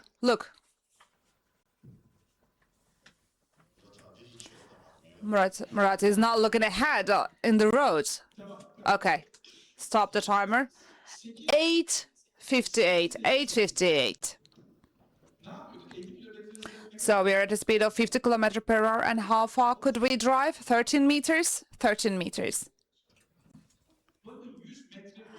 400 meters, the driver was not on that steering wheel, was not looking at the road, and this is about distraction. So clear. 400 meters, you could not recognize anything that may be on the road, any danger, any person on the road. You could not do anything.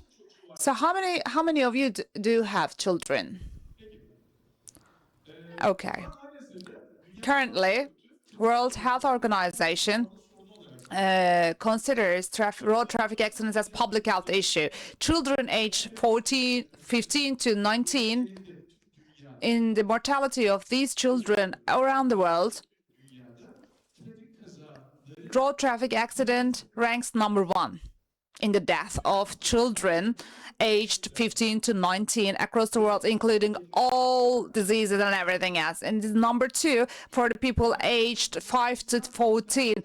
Every year, 180,000 children are killed in road traffic accidents every year around the world. So these are the most precious ones for us. But while using the mobile phones and also in the back seats, they're not wearing the seat belts, or we always try to find ourselves right in traffic. So actually we are raising them in the passenger seat. They are copying from us. This is the most important danger we have.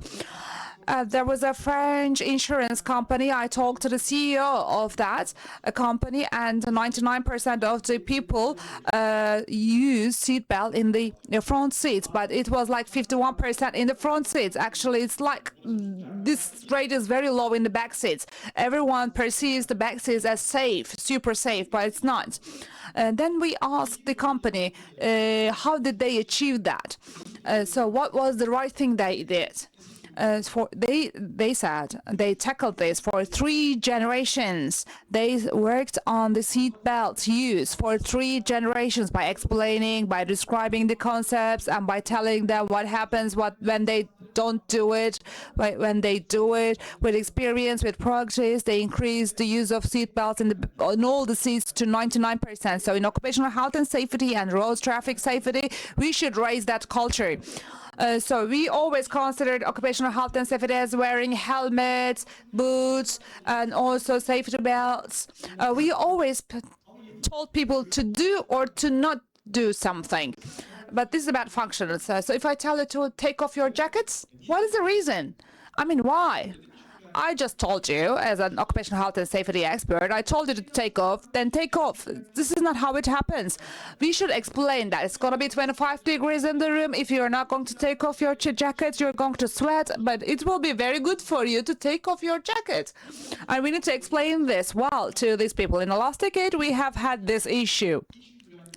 The most important and the most important strength that we have in occupational health and safety is that we are indoors. But in road traffic, we are not indoors. We are outdoors. It is very difficult to manage that environment. And also, while driving, please just drive.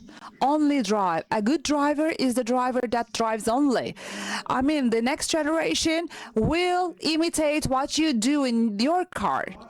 And if you're yelling at people, if you're playing with your phone, if you're talking to someone next to you, if you're distracted while driving, if you're smoking, if you're doing something else while driving, they will imitate, they will do the same things in their lives because the parents are the best role models for children, unfortunately.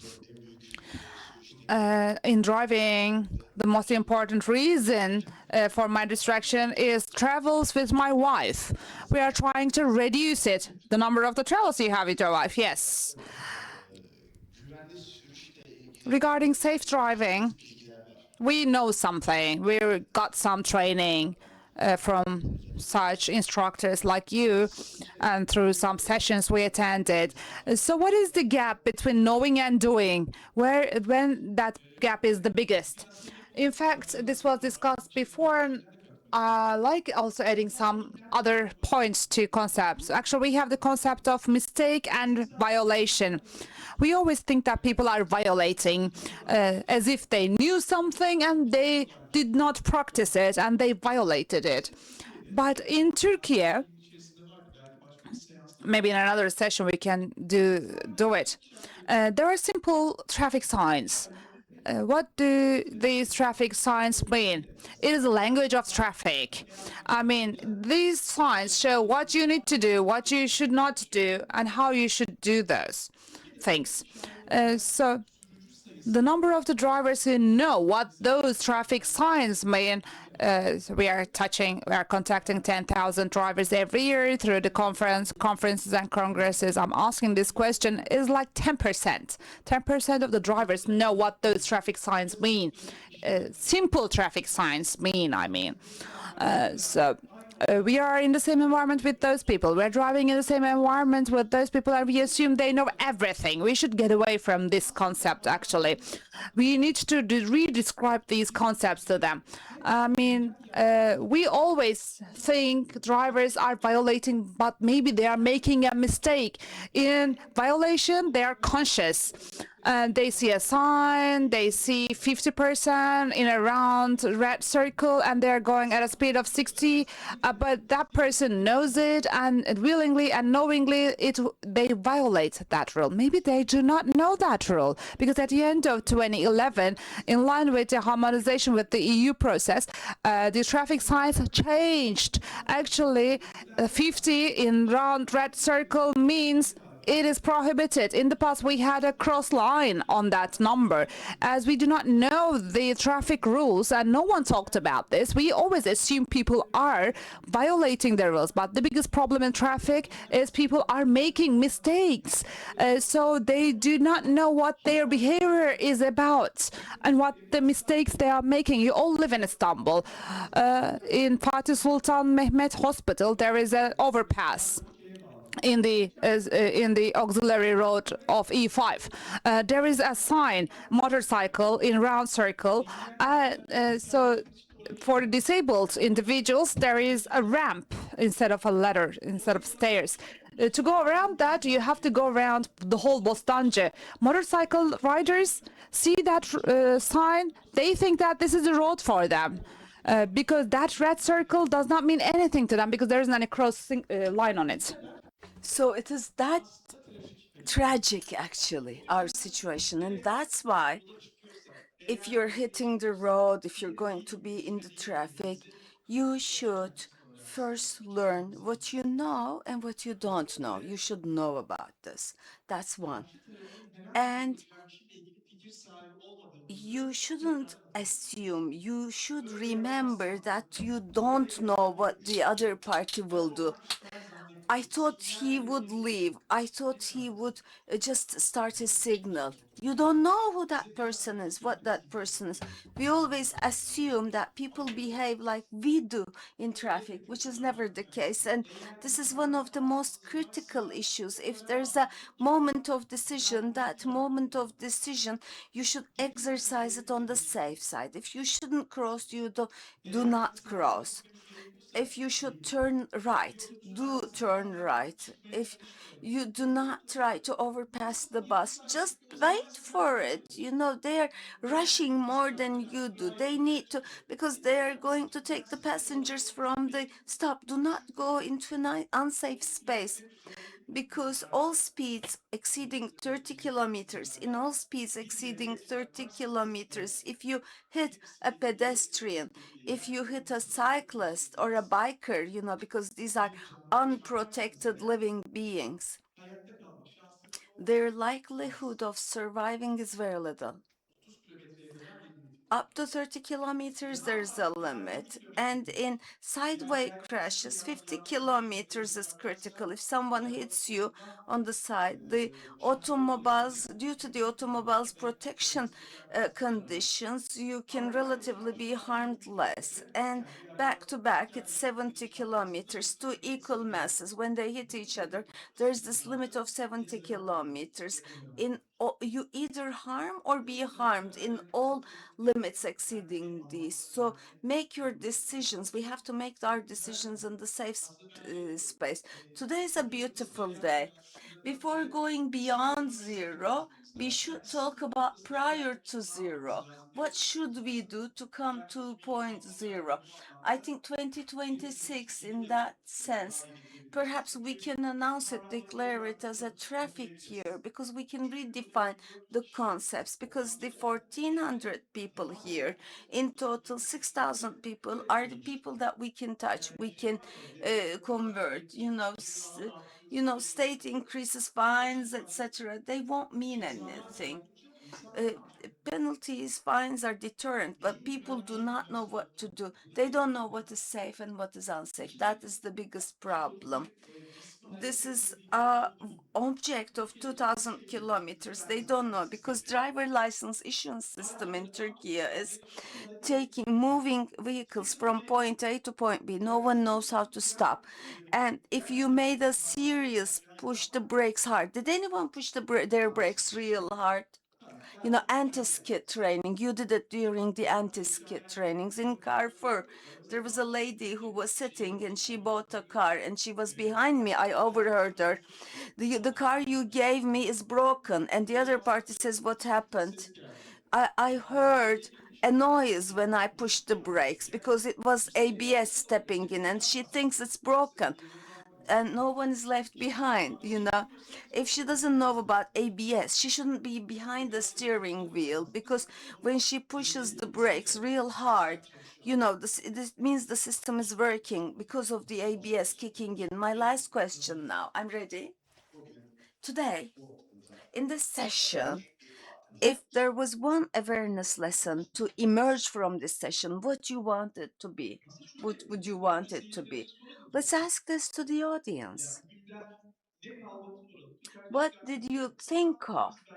What remained with you from today? We have a question.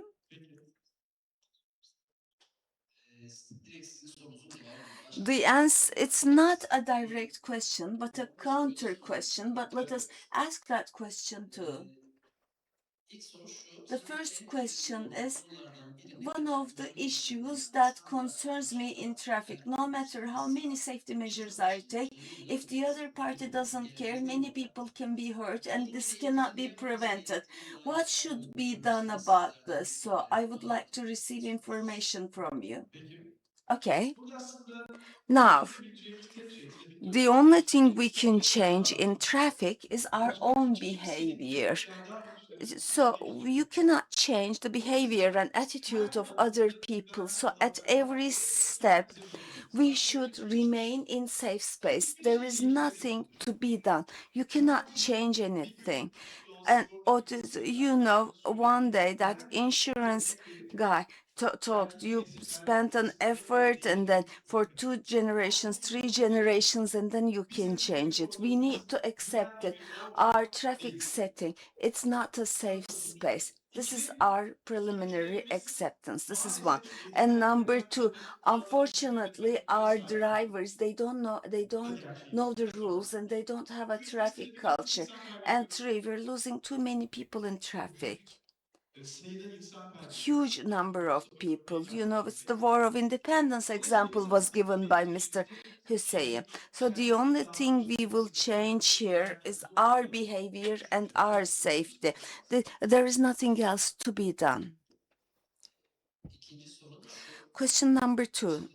Now, you are a driver as well. Whenever you drive, are you consciously and adequately driving, or do you remain in the unconscious adequate? How do you ensure that transition or motivation? So, how should we remind ourselves when we are behind the steering wheel? This is a requirement of being a human being.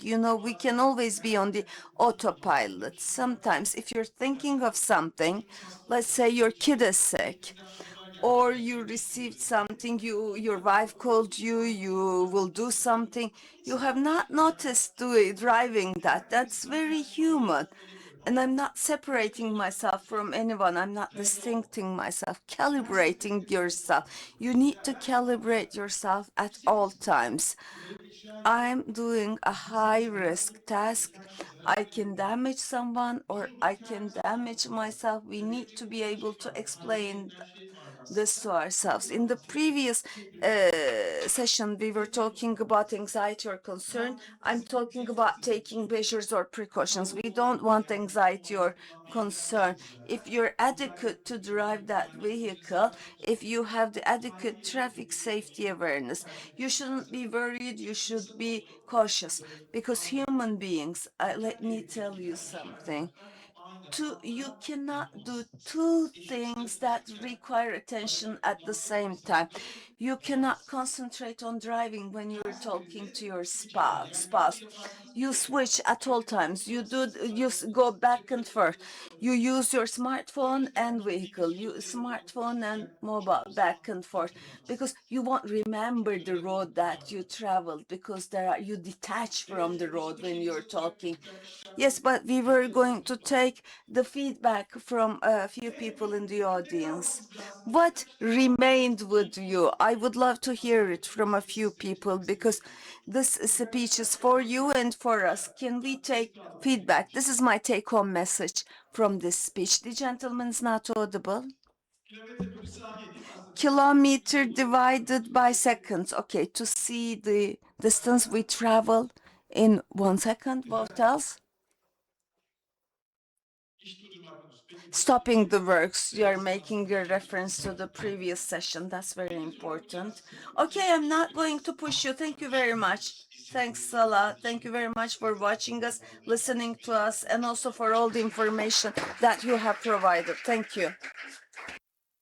We would like to thank our esteemed speakers for their contributions. And now, before moving on to our final session, I would like to make a quick reminder.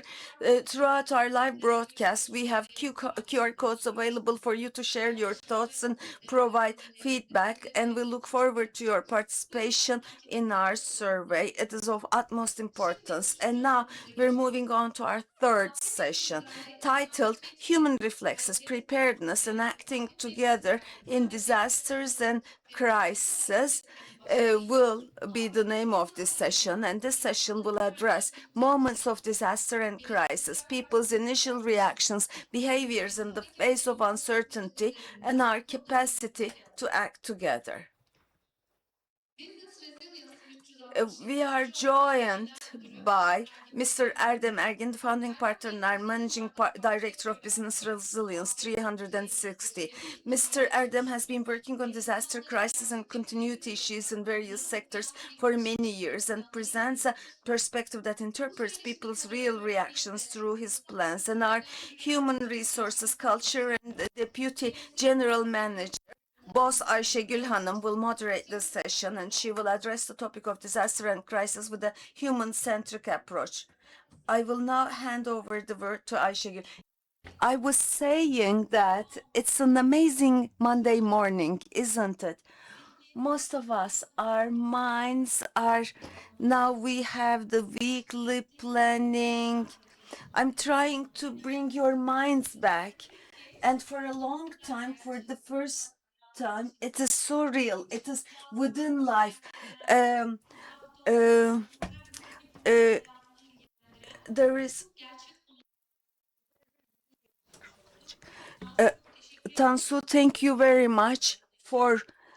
Uh, I, there's the moderation side, panel side, and we would like to thank the bosses on the field. What are we going to do now?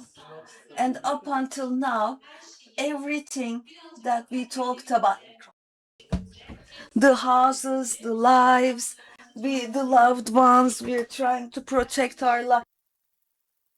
We're going to bring it to another dimension, and in the focus, it's earthquake and disasters, and we will be talking about this with an earthquake focus. This is the third year. We have just recently left behind the third anniversary of the big Marash earthquake because the pain is very fresh, and if it itches a very fresh pain, I would like to ask for your tolerance. Disaster, particularly earthquake, they scare us a lot.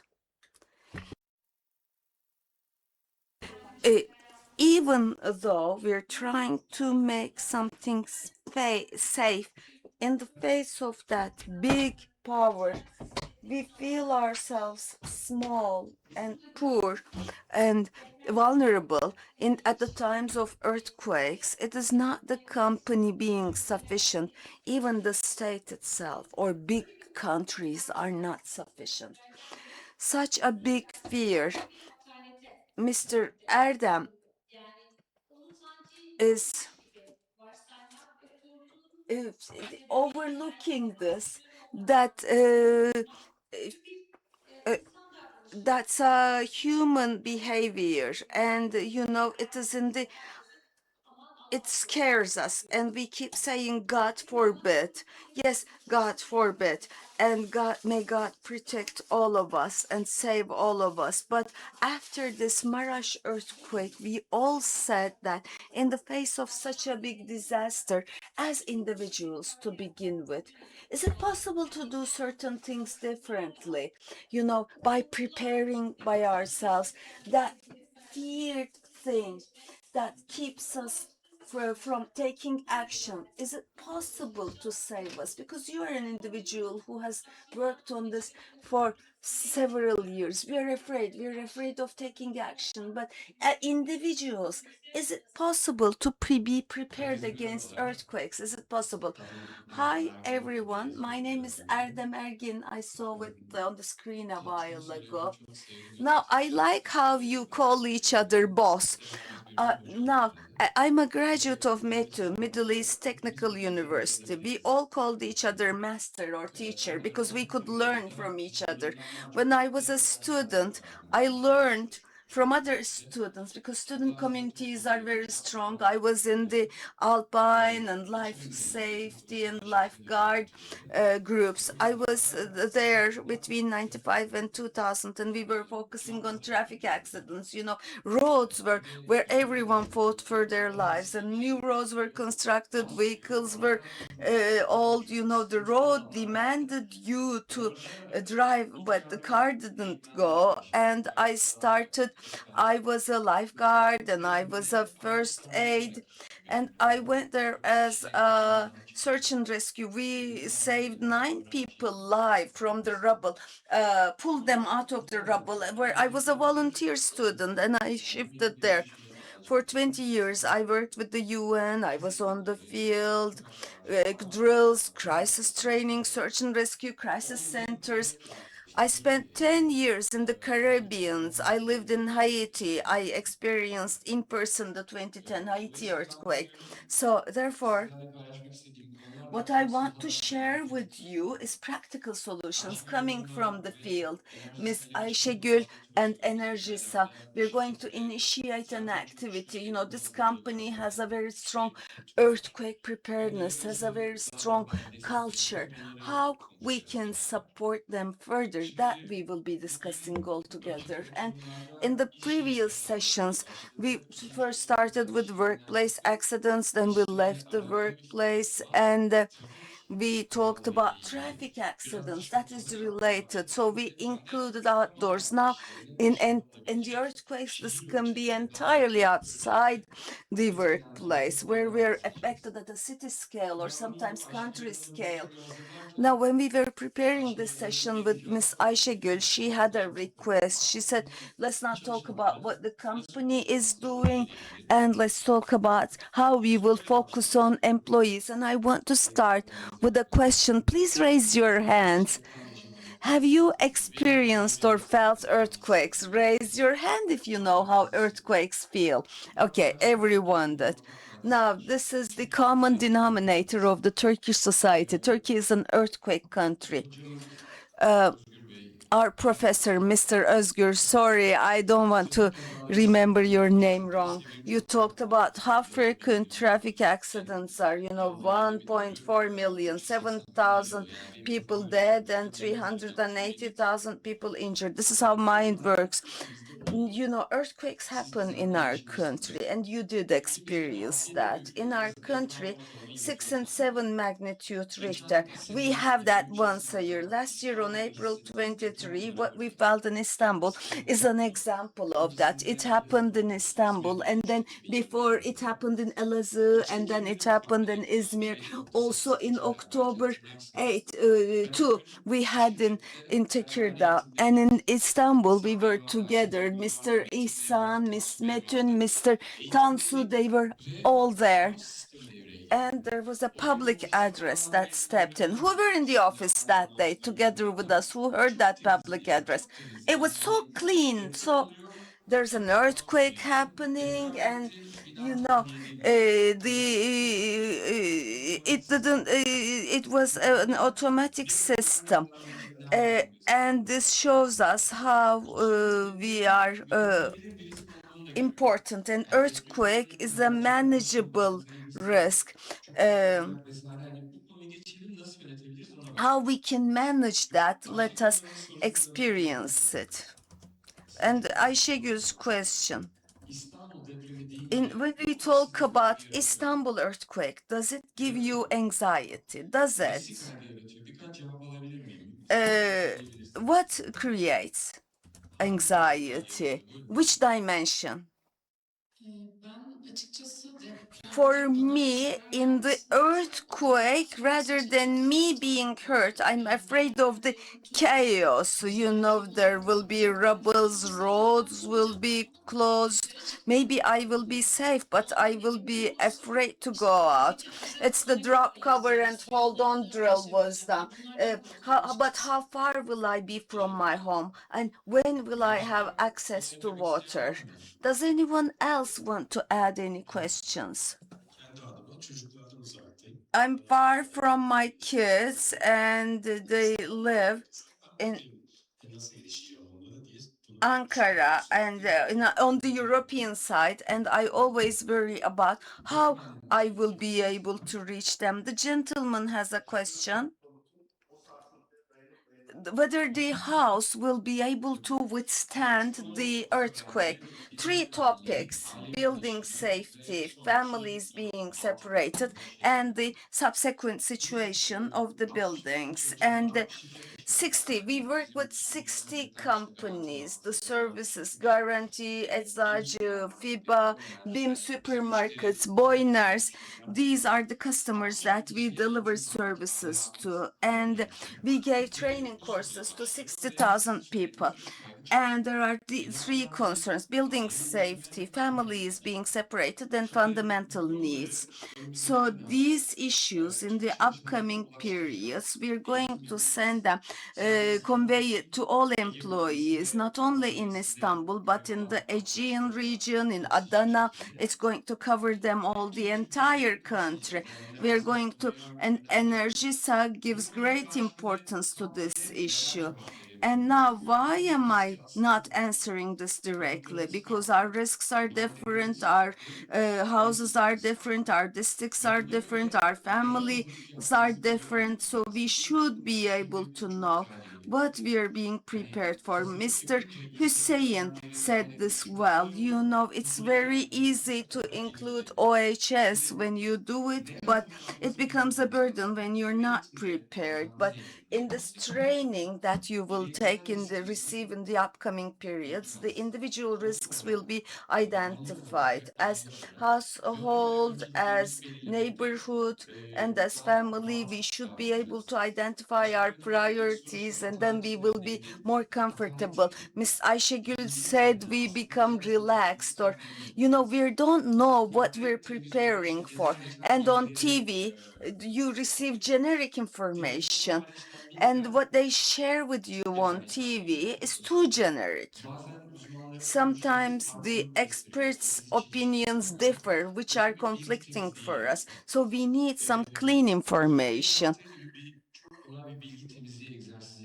Mr. Özgür, let us clean the information. 2023 earthquake, we still have fresh information. 1.5 million earthquakes felt the earthquake in 11 provinces. We saw rubble buildings that went down from 6 stories to 3 meters. Engineers, I'm going to ask everyone and engineers, in your opinions, out of these 1.5 millions in 11 provinces, what percentage went from 6 floors to 3 meters high? What percentage was demolished? Some say 20%, 1%, 1.5%. Good.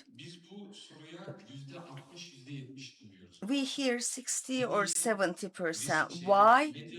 Because in media, there are frequently shown worst photos, worst footages. They surprise our risk perception. The right answer is 1%. So 1% of 1.1 million buildings were demolished. But in Hatay Defne district, that's 40%. But to draw a general framework, it's 1.5 million buildings, 1% was demolished. And therefore, we need to clean the knowledge that we have, that we receive from media. Is it deteriorating my risk perception? In Istanbul, Sarıyer, sometimes some employees say, definitely going to die, but it's a safe space, but their anxiety is very high. And that prevents taking action. So we need to clean the information that we have, the knowledge we have, because when you unlearn what you have learned, the repeating word in the previous sessions, we need decision. In order to make a decision, you need clean knowledge. Let us start with knowledge. What is my preparation? What is Istanbul's preparation? And then your personal decisions are better. Let's take your question, but do interrupt me and ask questions whenever you want, because you will talk to, I'm sure we have answered that question elsewhere. Now, unlearning and cleaning your knowledge is very important, because knowing does not change behavior, and unfortunately it's inadequate. And knowledge-wise, information-wise, and behavior-wise, Most of us, particularly when it comes to occupational health and safety, we think that it's willpower that it affects behavior. It's not that, but it is what your surroundings do, what your circles do. In OHS, there is no flexing, there's no tolerance. And as for earthquake preparations, yes, we do know it. We all have earthquake bags. We have blankets, whistle, water, torch, cookies, and then our homes, are they safe? When we think they are safe, for one reason they become unreachable for us. Children's school, workplace, the rent amounts, etc. So in a way, even if we assume that we have clean knowledge, we cannot take action, the small actions, or because we go extremes in terms of goals, we are stuck at one point. So our goal is the companies, beyond the companies doing something for individuals, guiding us, clearing our minds, and giving peace of mind to our hearts that is going to help us take them. And we received a question, particularly children. Uh, we've got a lot of colleagues who've got kids, or you've got loved ones, and it's the biggest moment of crisis. And we experienced that during trainings. If you've got elderly patients in hospitals or kids at separate schools, when we talk about earthquakes, the individual being self-sufficient is very much on the agenda. And how we communicate this with the kids, because our first reflex is running to the kids. When there's the schools also send the children, and the parents, if they can go, they get their kids. But when there is a big earthquake, when the roads are disrupted, we're all paralyzed. And is it possible to get prepared for this? And how is it possible? Yes, it is possible. Earthquake is a manageable risk, both in Istanbul and other cities. Can you expand that? When you say earthquake is manageable, if it were in Japan, we say they shake all the time. Examples like Japan or other countries. We can take Chile as the reference. Socioeconomically we're similar, and their earthquake risk is higher, but they did certain things for building codes, and that's why right now I can't go into solutions. If I go into solutions, this is what we do in trainings, and we've got 3 minutes left. And what are they going to what they should know what is awaiting them. This is a city of 16 million, and the Istanbul Metropolitan Municipality and AFAD's message is prepared. Do your own preparation for 72 hours, because I won't be able to respond to all the needs that might emerge as Metropolitan Municipality. The municipality and AFAD tells this, and as the company, we're sharing this message with you, the employees. The company, no matter how strong the company is, the company won't be able to help the employees. So we're on our own, and we will take the measures about our families and be prepared. And in the training called Family Disaster Plan, we've got three priorities. What can we do about life safety, about family members, and about our basic needs, food, shelter, etc. And each and every one of us, we will make decisions for our families. And these decisions might differ from each other depending on the house, depending on the neighborhood and the district. We're going to address that during the training. And everyone is going to have a different recipe and an action plan. So we guarantee a behavioral change because in the training, we're going to score together about your preparedness level. In general, it is ranging from 55 to 60. The benchmark is like 55, 65 as a benchmark. So when you conduct another survey 3-4 months later, you'll observe that it can go up from 60 to 80. So we trained 10,000 employees of Guarantee Bank and 3,000 employees of Boyner. The score was, baseline score was 60 during the training after the materials and supplies offered and given to them. And after they discuss in the family members, they are moving, they are making a family plan, they are doing some insurance, and they find different solutions. All of you, each and every one of you will have a different solution. So they understand what the company is doing, and as individuals and families, they are doing something else. As the government, as the insurance company, and the company do something for them. So this is the distribution of the responsibilities. We will discuss that distribution of responsibilities in our training. I'm about to finish, but if there are some further questions, we can get those questions.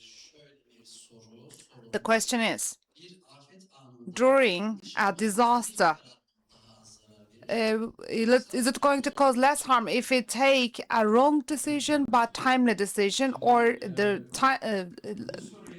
prolonged decision but right decision? So you should answer this question based on your own risk. We're going to check your score of the building, and you'll leave the training by knowing the score of your building. You'll know if it's a low risk, medium risk, or high risk of your building, and then you will decide together with your family accordingly. Because the initial decisions that you will take in high-risk buildings will be different from the ones that you will take if your building is low risk. In Ataşehir, there are very tall buildings just behind you. For example, there is a 10 to 15 floor building. So in Levent, Maslak, we were working with a company. There are very high, tall buildings there, and the company was in the 23rd floor of that building. Actually, the oscillation of the building was 2 meters. The building was oscillating 2 meters like this. So imagine a behavior of an employee that has not been trained. They will be scared. So because there's an oscillation of 2 meters, and if you do not know that, you'll get scared and you want to escape, you want to move. In a building oscillating 2 meters, that fast decision will end up with injury. You will hit something. You may hit your knee, you may sprankle your ankle, or something else happens. So this is a preventable injury because this is just a building oscillation. It acts as it was designed. So we need to clarify that information to people so that we can guide the decisions of the people so that they can end up in an act. I hope I could answer your question.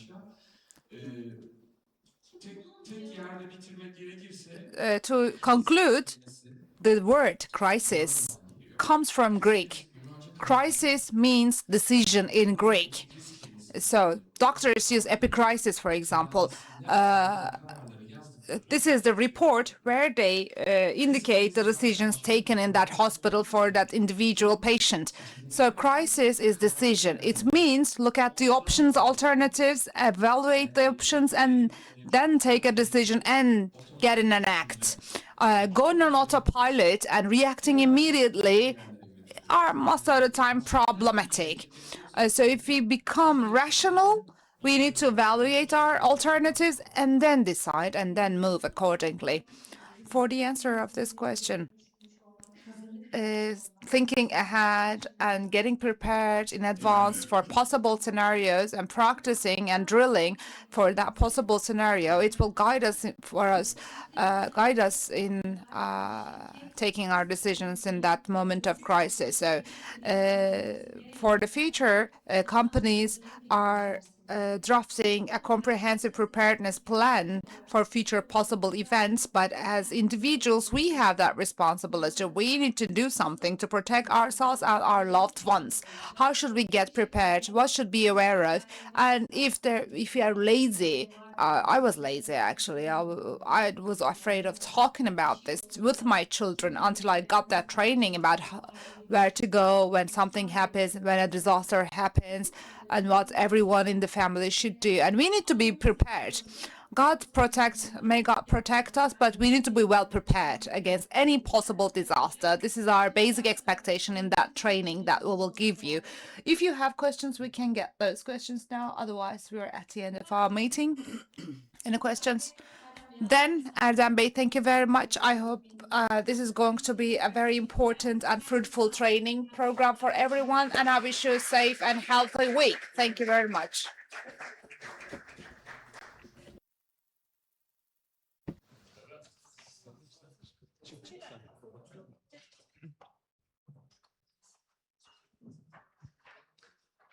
Değerli katkıları için konuşmacılara Would like to thank distinguished speakers for their valuable contributions. We talked about occupational health, safety, and well-being based on human experience. All the decisions we take, all the choices we make, and all the reactions we do. Actually, we were on a common page. How we feel, how we behave, and also how we interact with people in safety are all associated. Our goal today in this session is to stop together, think together, and when we go back to our daily routines, we need to become aware of what mistakes we are making, what we do wrong. Actually, please discuss all these aspects with your team members. Think about the strengths, areas to improve, and the behaviors that we want to multiply. Before we close this session, at the right corner of the screen, you can use that QR code to participate in the survey to convey your feedback and comments. This is not only for today, but also it will be important for us for the next steps that we'll take together to be safer, more secure, and more realistic in the future steps. Thank you very much for your participation, inputs, contributions, and your will to stay together.